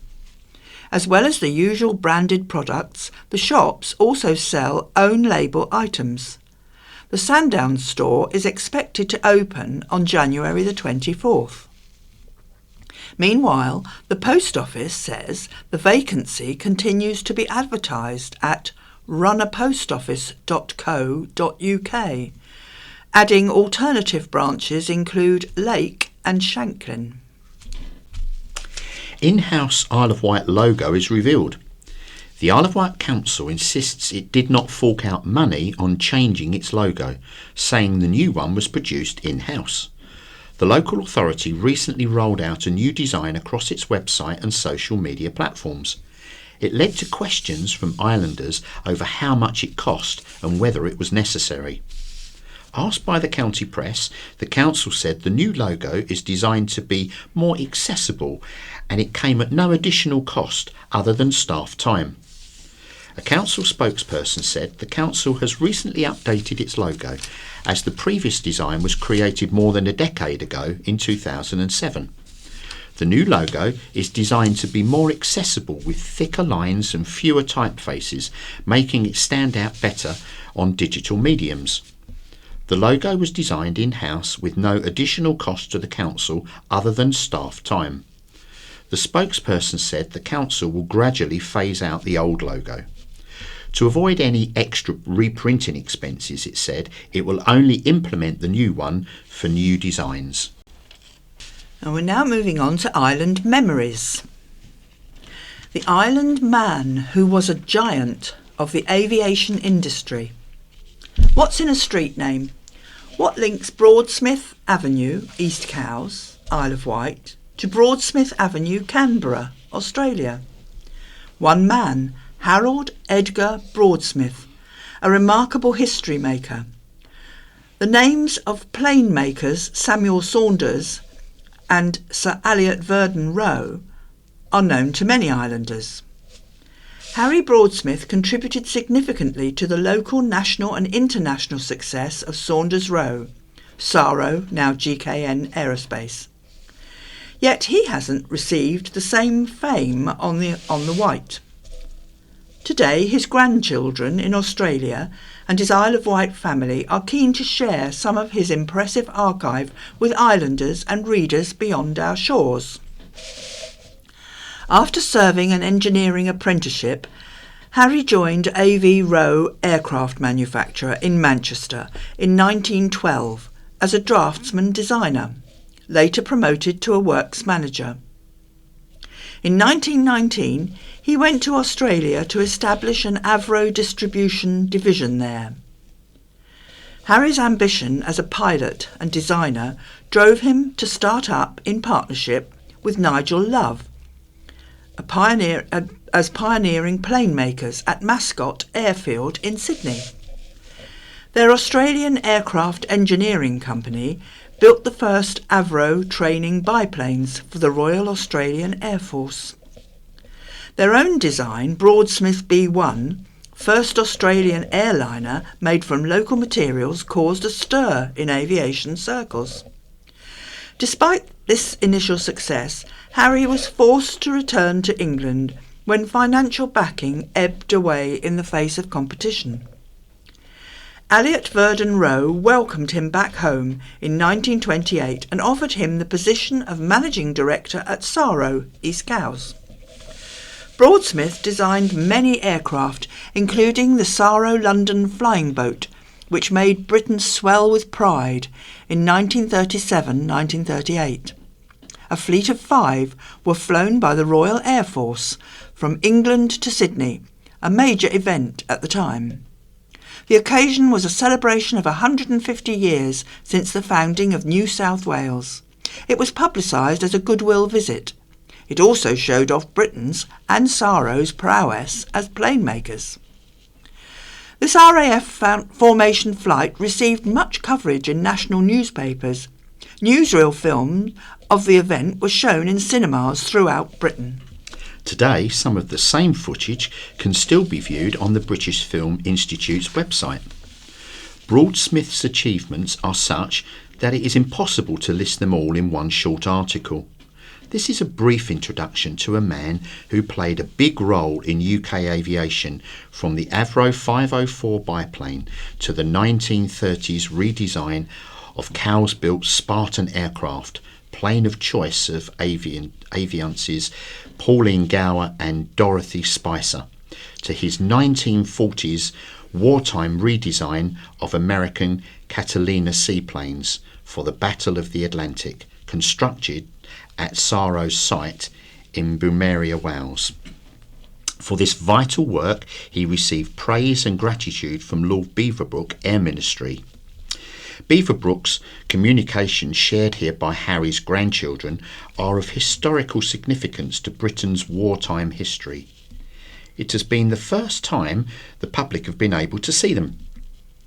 At a reunion dinner of the Arvo 504 Club in London in 1956, Harry said, "When I wrote Type 504 at the bottom of my drawings so long ago, I little thought the number would become so famous."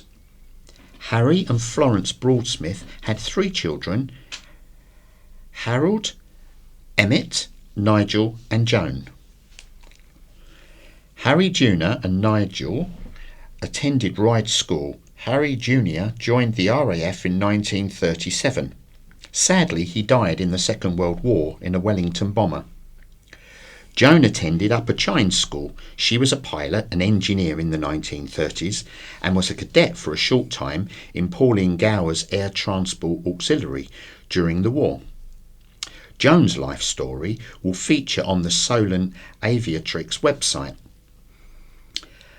Nigel emigrated to Australia and settled there. His daughters, Margaret, Georgina and Jacqueline, survive him in Australia.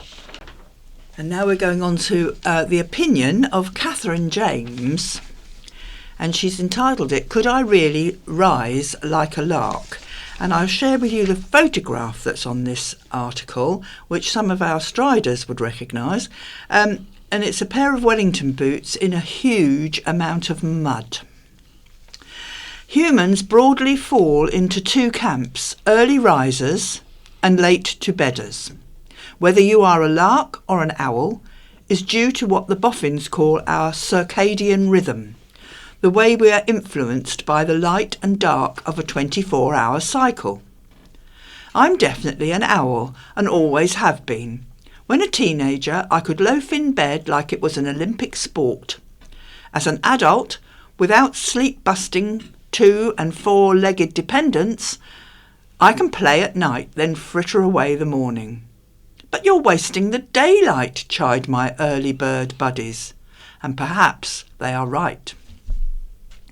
But they don't see the stars twinkle in an inky midnight sky, or have the roads to themselves. Nonetheless, an indolent life is a dark one in winter, so I've decided to recalibrate. Could I sacrifice my weekend lie-in, rising when my clock's hour hand incredulously points at a single, not a double, digit? It seems I could, and not to do things by halves, I teamed up with the Hash House Harriers to really kickstart my Sunday morning.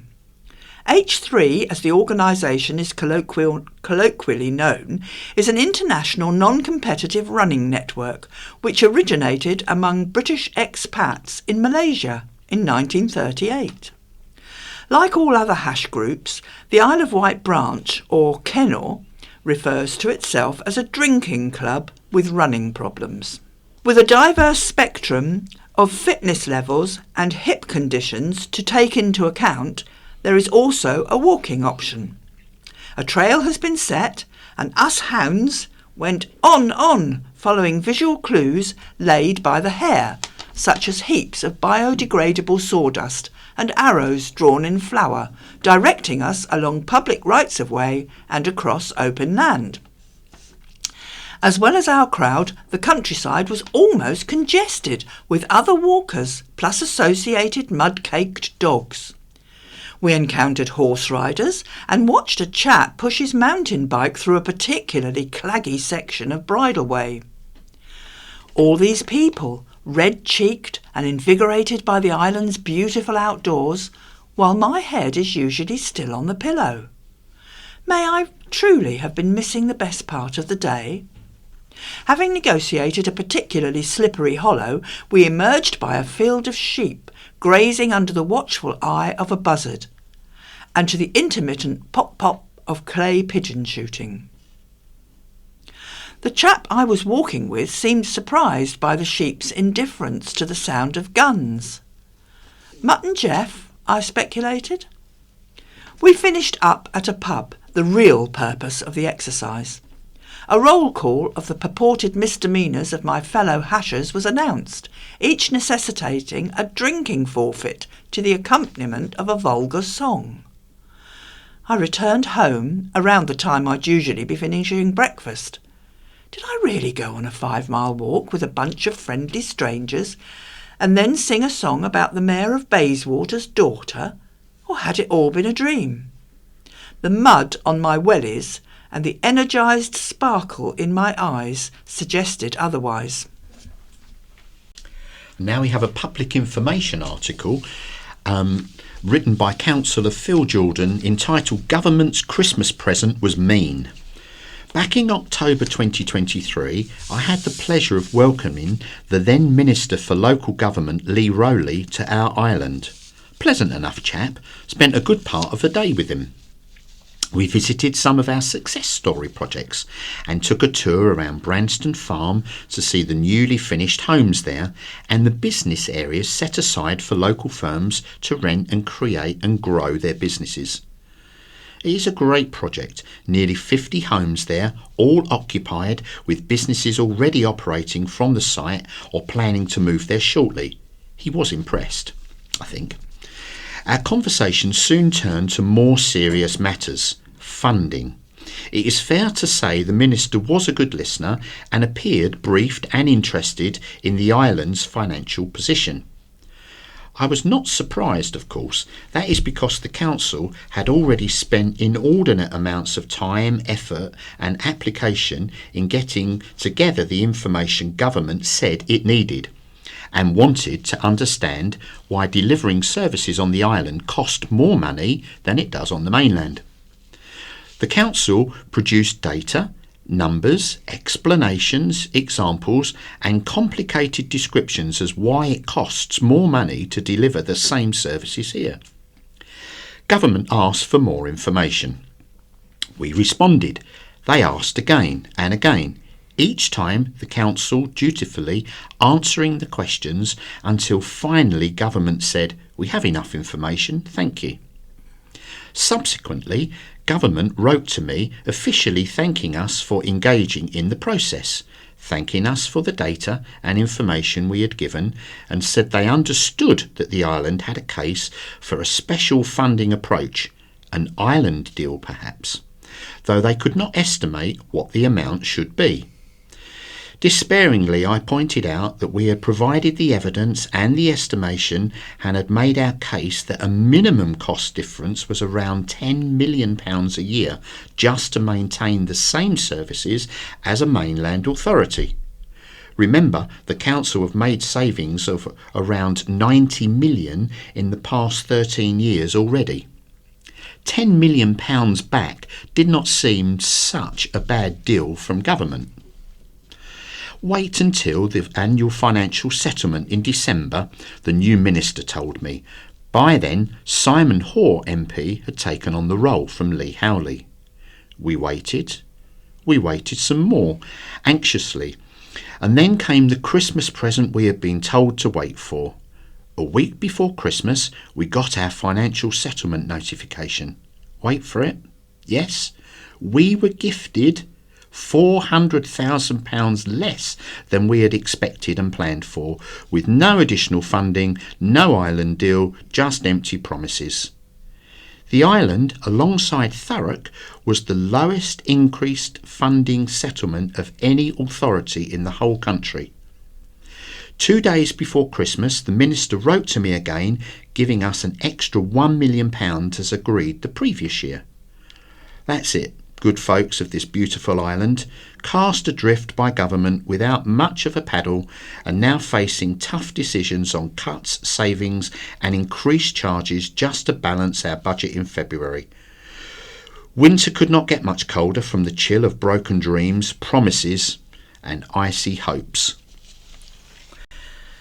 Right, now we're going on to what's on in the island. A West End epic show for Shanklin Stage. Ventnor Theatre Group has been bringing productions to Isle of Wight stages for over 50 years and celebrated the anniversary with a rebrand and an epic show to kick off 2024.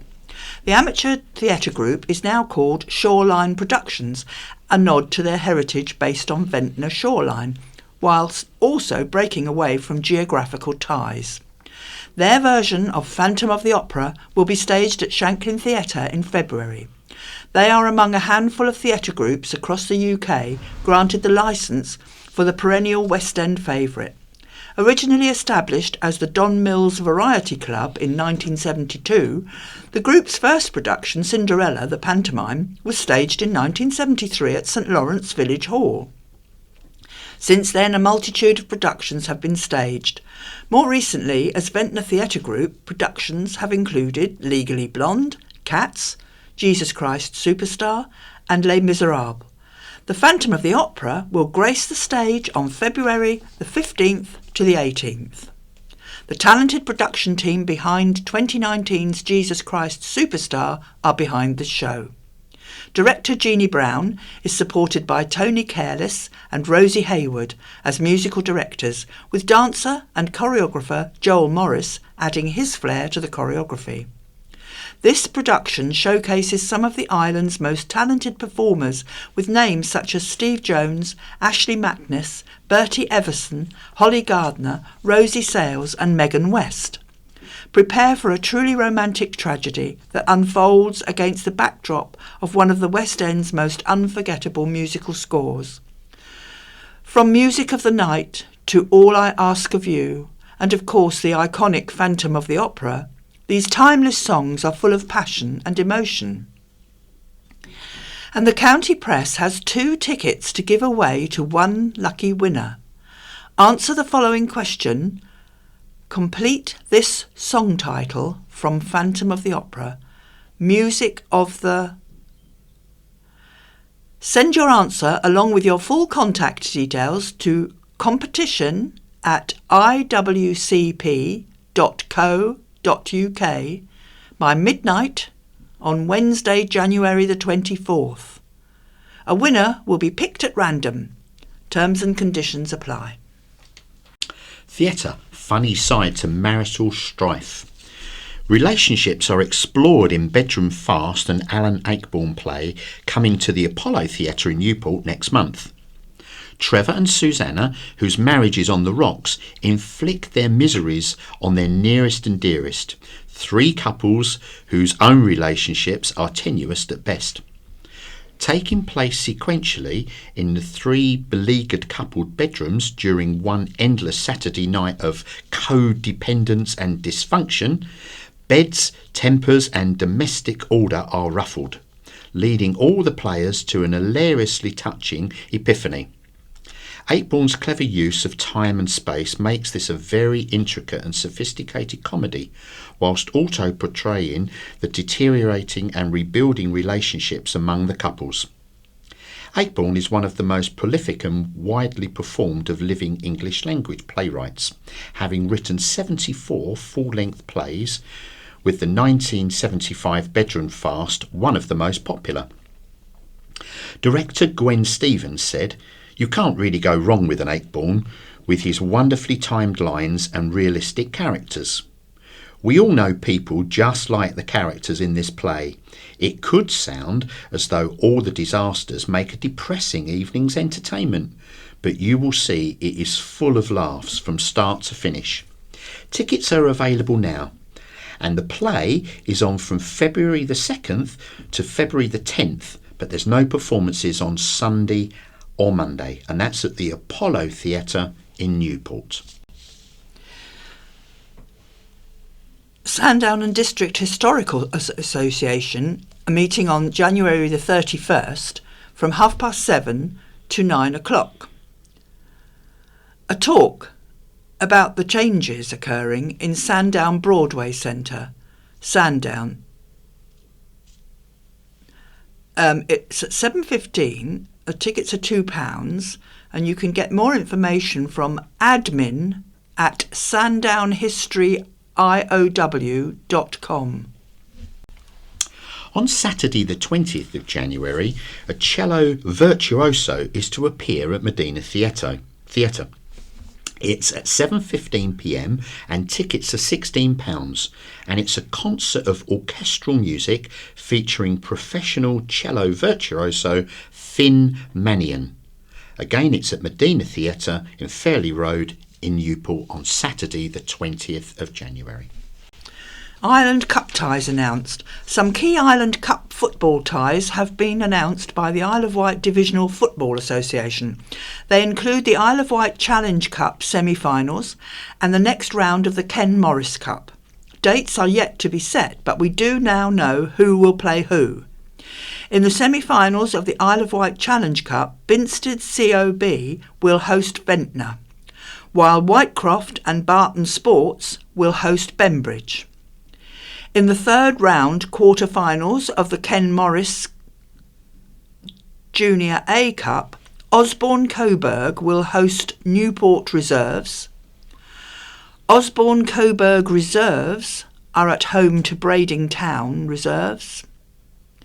Wootton welcome Binstead COB Reserves, and East Cowes Sports Reserves host Bembridge Reserves. On Wednesday the 24th of January, the Diabetes Support Group drop-in will meet at 10 a.m. The support group is for people living with diabetes on the Isle of Wight, and it meets at All Saints Church in Gurnard. It meets at Tuttons Hill, and you can contact them on telephone number 07415 399 102. So that's 07415 399 102. Right, we're now going on to some letters. And the first one is from an Alistair Elliott from Freshwater Bay. Dear editors, I wanted to make your readers aware of a recent joyous, uplifting episode of Radio 4's Open Country programme, where Annika Rice, who has a home on the island, met artists from across the island and celebrated the vibrant arts culture here.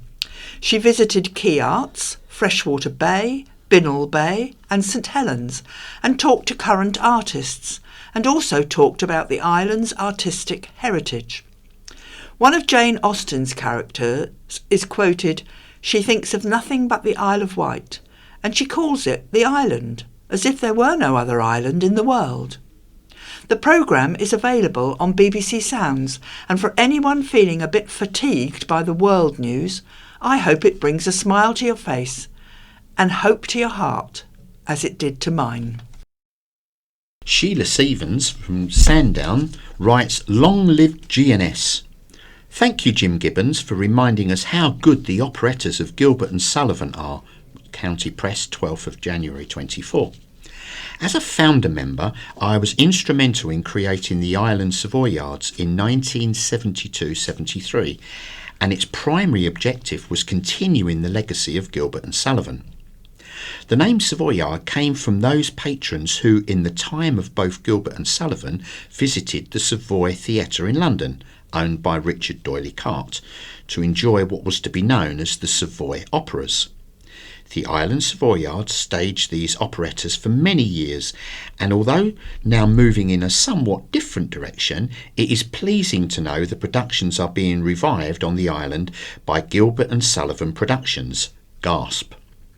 Andrew Jenner, who has great knowledge of the D'Oyley Carte Opera Company, had the foresight to reawaken people's interest in these clever masterpieces, and long may they continue. Jim says his favourite is HMS Pinafore, which is an excellent choice. This letter is titled "The Wrong Side?" and it's from Graham Lascelles of Wootton.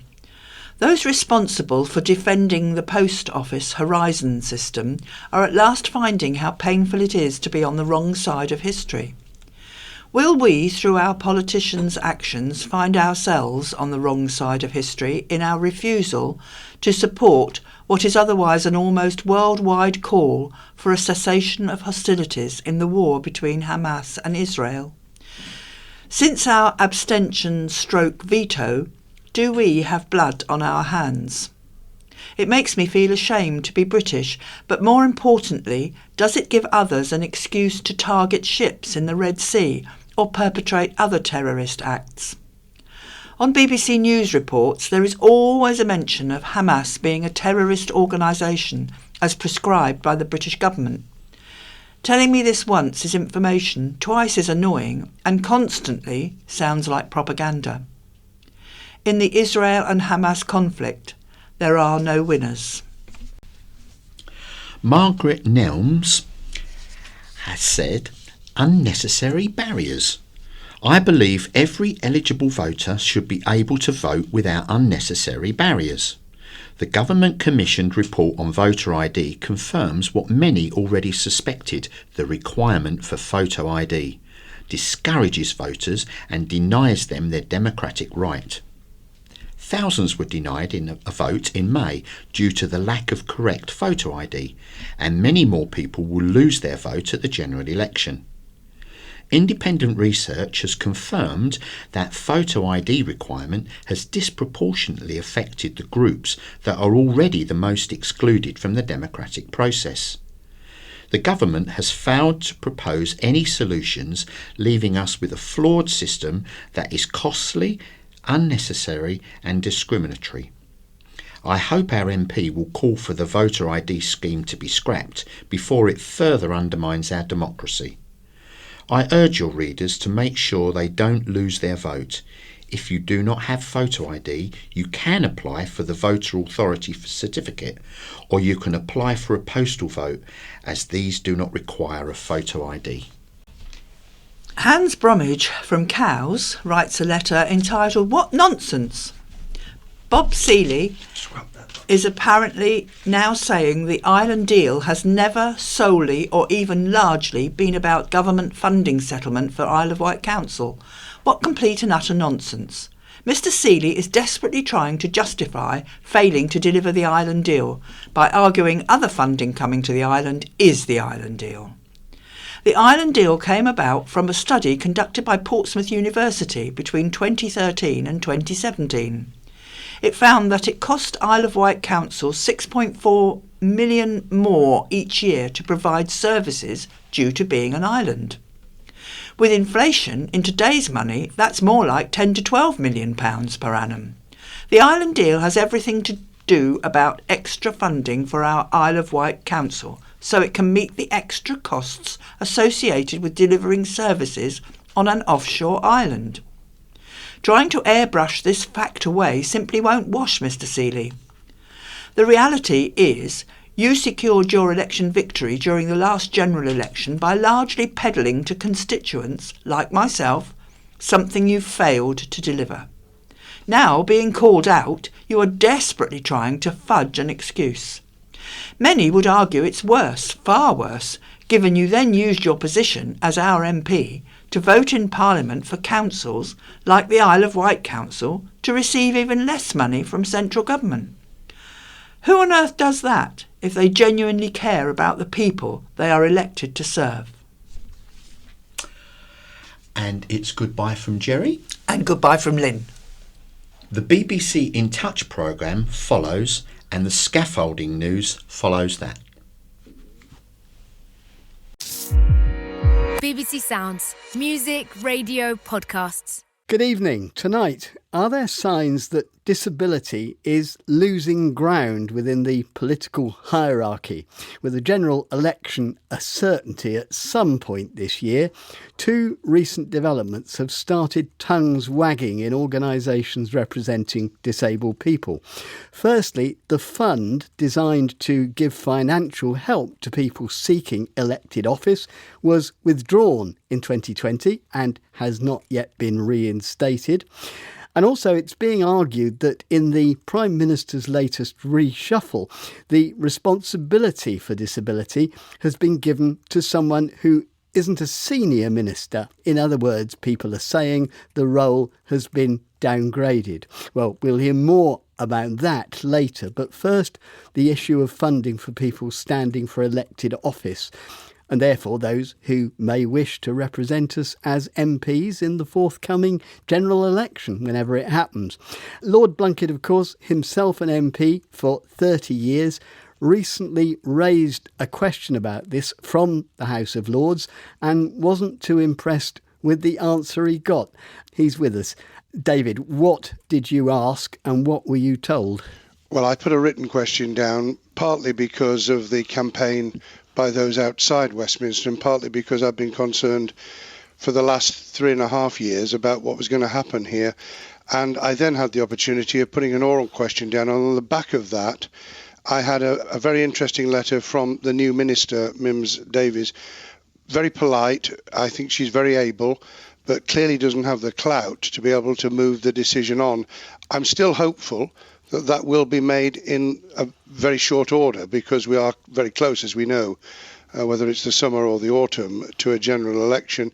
And for some people, it's probably too late, because being able to present to a local constituency party membership that you have some support coming in might just tip the difference in terms of selection. But why is it so important? After all, you got yourself onto Sheffield Council, aged 22. You got elected as an MP 17 years later without help from this kind of extra funding. Well, getting elected as the Member of Parliament was the easier bit, because by then, as leader of the city, I was extremely well known and there was a lot of support around me. And I think for people starting out, that isn't the case. They've obviously got family and friends, and there is a responsibility on the political parties, which have never, I say this with some regret, never truly taken this seriously and provided pathways and support to get people to a point where they are selectable, because obviously this is not an easy route for people who don't have any kind of obstacle to overcome, and it's more difficult for those who do, partly because you have to persuade people that you can do the job on equal terms. What kind of extra funding are we talking about? Are we talking about large sums of money? No, we weren't. And obviously, given the numbers, we're not talking about vast sums that are easily findable, not least within the Department of Work and Pensions, which I had some responsibility to all those years ago.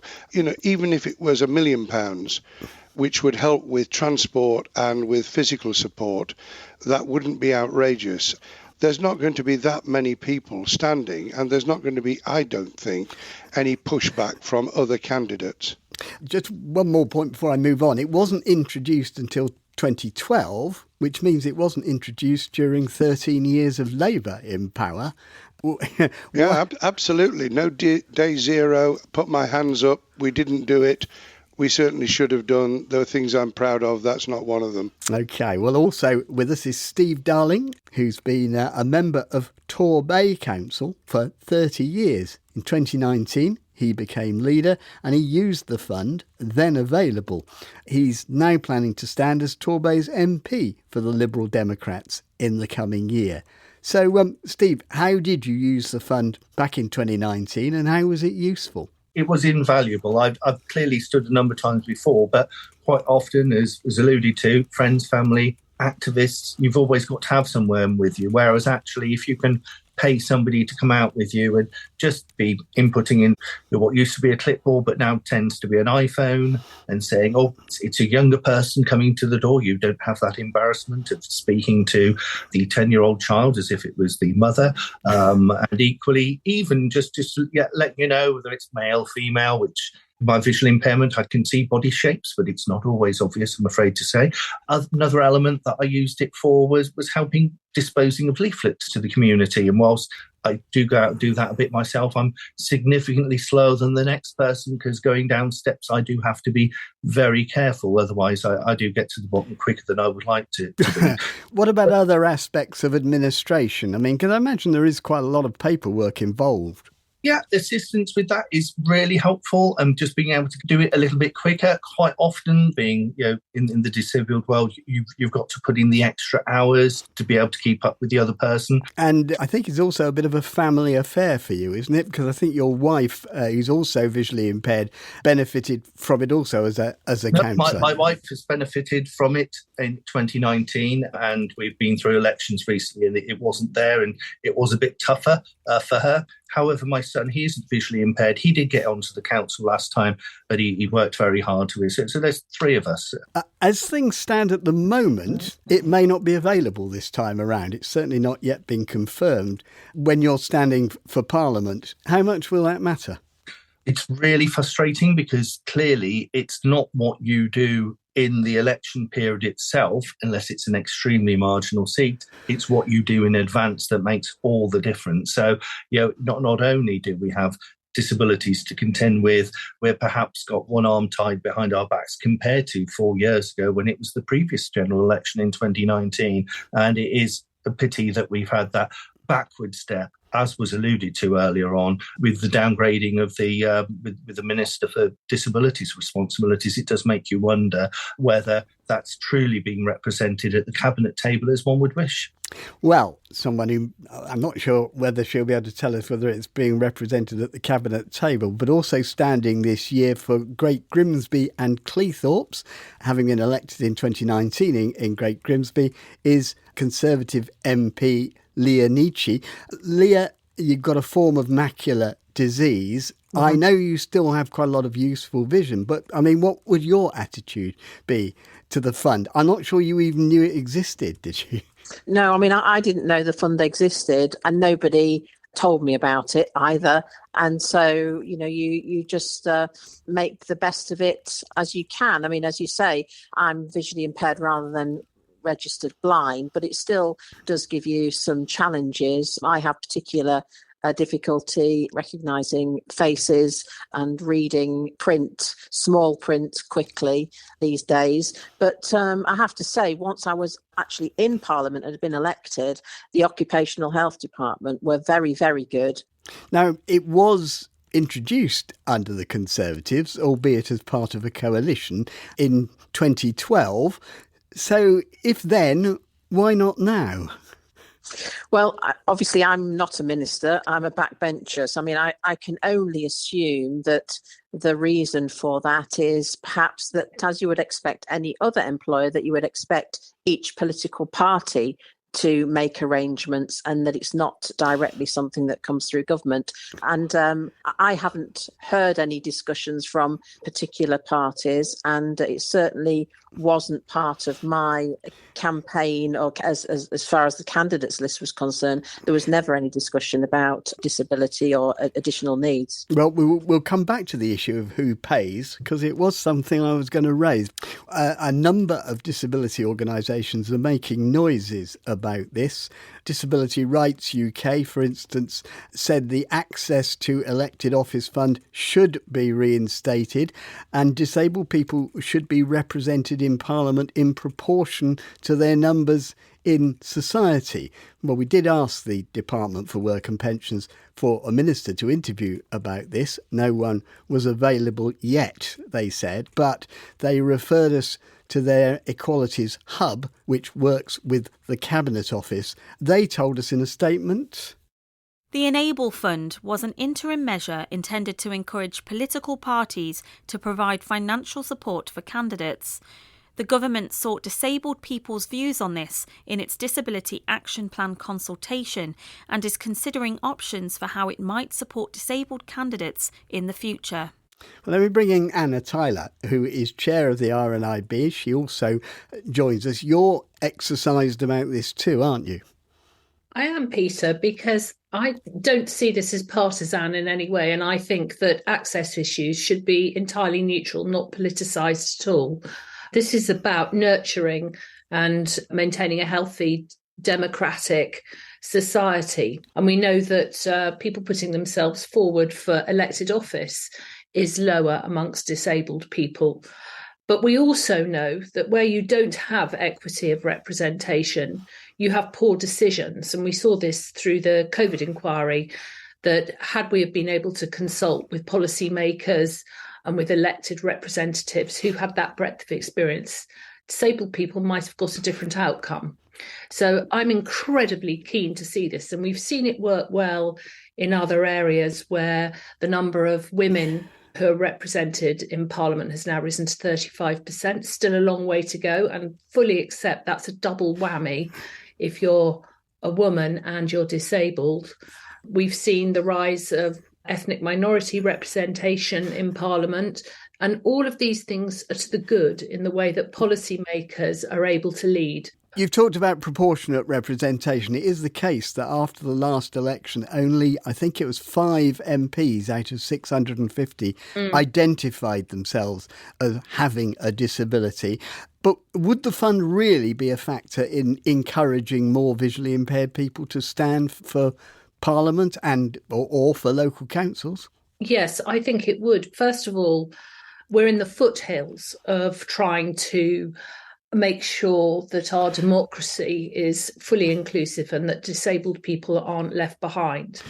We know from the research that's been done through places like the John Smith Centre that those people who benefit from the fund really benefit from the fund. They couldn't have done it without it. So it really is, like cutting your teeth. This is the beginning of the process. OK, I did say I was going to come back to this issue of money and who pays. David, this has been something of a revolving door, this fund, since it was first introduced in 2012. Do you think there is an issue here about who should pay for it? Whether it should come out of the public purse or be paid for by individual parties? I think practical issues require public funding. This came out of, incidentally, a Speaker's Commission on Equality and Access to Public Life. And the initial proposal was about race, gender and sexual orientation. And the one bit I was able to do then was to intervene and say, what about disability? And I'm afraid we are in the area and the era at the moment of what about disability. It's not intentional, but it gets left off. It falls off the end when people are making judgments about the equality agenda more broadly. So I think getting this small step, and it is a very small step, in the build-up to a general election would be a very helpful gesture, and I can't see how the incumbent government could actually lose on this one. Is there also an issue, it occurs to me that, if it was the parties, wouldn't this discourage smaller parties from adopting disabled people? It would cost them proportionately more than the bigger parties. Well, I think if they stand a certain number of candidates, and there is a smaller party, the Reform UK, who claim they're going to stand across the country, they would be entitled to it on whatever basis and proportionality was laid down in the terms of reference. It was possible to do it from 2012, it's possible to do it now. Right. Well, there is a related issue which some people may feel is even more fundamental, and that's the status of the Minister for Disabled People. In his most recent government reshuffle, the Prime Minister didn't appoint a specific minister for disabled people, but allocated the job to Mims Davies, as Lord Blunkett has mentioned, who's a parliamentary Under-Secretary of State, which is seen as the most junior level of government. Now, Number 10 denied that the post was being downgraded. They said it had been given to an existing member of government who had other duties. But the disability organisation Sense, they said that the job fulfilled a vital role in ensuring that disabled people's interests were represented in government and shouldn't be allocated to someone juggling other responsibilities, while Scope said it was an appalling and retrograde step. If I can just stay with David for a minute, you were a senior minister for Getting On for a decade. How important is it where the Minister for Disabled People sits in the pecking order? Well, first and foremost, it's important that they really take it seriously and that they're deeply committed. But a Minister of State does have more clout than a parliamentary Under-Secretary, no matter how able, and I think Mims Davies is able. It makes it a lot more difficult to get the ear of the Secretary of State and therefore the broader debate in Cabinet. Anna Tyler, what about the argument that disabled issues will arise in all aspects of politics and all departments, and that therefore it's the responsibility of all ministers, not just one, to take full account of disabled people's issues? It's absolutely right that there isn't a single member of the government who can shirk that responsibility. Disability is everywhere.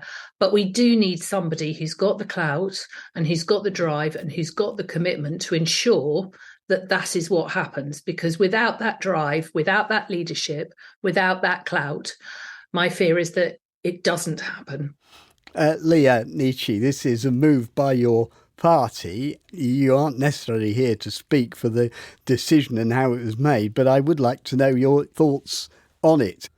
Well, the role is vitally important. And just to reiterate David's comments, that Mims Davies is actually an excellent minister, and is very passionate about making sure that she's going to make sure that disabilities of all types are represented. But I think there is an argument with regard to seniority. But I also think that actually the perception of when there was the mini reshuffle, I'm on the Committee for Women and Equalities, and when the reshuffle was happening, there was a delay in the Minister for Disabilities being appointed and announced. And I don't think that that really was a particularly good decision for the government to have made, because that was the first question we were all asking. Well, have disabilities been forgotten, and who's going to be the minister? So I think that perhaps was a error on the government's part. But I think if we look at Parliament as a whole and we look at the civil service as a whole, I have to say, coming from education as a background where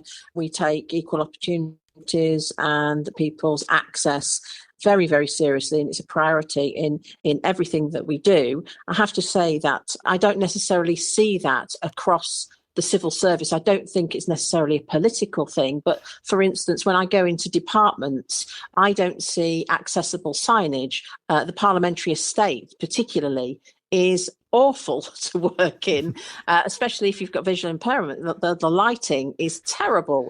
So we've got some fundamental discussions, because otherwise we do end up with a homogenised civil service, and we don't actually get that full representation as well as a political point of view. Just finally, Lord Blunkett, it does sound as if it is still being considered, this. Would you think it likely that this will be reinstated in some form or other? Yes, my instincts are that they will make a decision in the next 2 or 3 weeks. The sooner the better. Lord Blunkett, Leah Nietzsche, Anna Tyler and Steve Darling, thank you all very much indeed. That's it for today. As always, we welcome your comments and opinions. You can email in touch at bbc.co.uk. You can leave voice messages on 0161 836 1338 or go to our website bbc.co.uk/in touch, from where you can also download tonight's and previous editions of the programme. From me, Peter White, producer Beth Hemmings, studio managers Nat Stokes and Helen Williams, goodbye. Scaffolding and Skips news, week commencing the 22nd of January 2024. Newport area, Key House, Key Street, 36 Caesars Road, 7 High Street.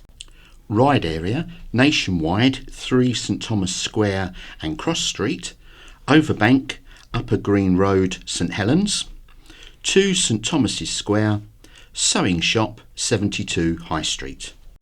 Cowes area, 119A High Street, and the Cowes area Skips, 24 Thetis Road, Cowes. East Cowes area, the Barracks, Guardhouse, Albany Road, and Ferry Road, Castle Street. Ventnor area, Cliffview, Hamborough Road, 2 East Street, St John's Flats, 4 Trinity Road, and Boots Chemist, High Street. Shanklin area, 73 Regent Street. Freshwater area, Blackbridge House, Blackbridge Road.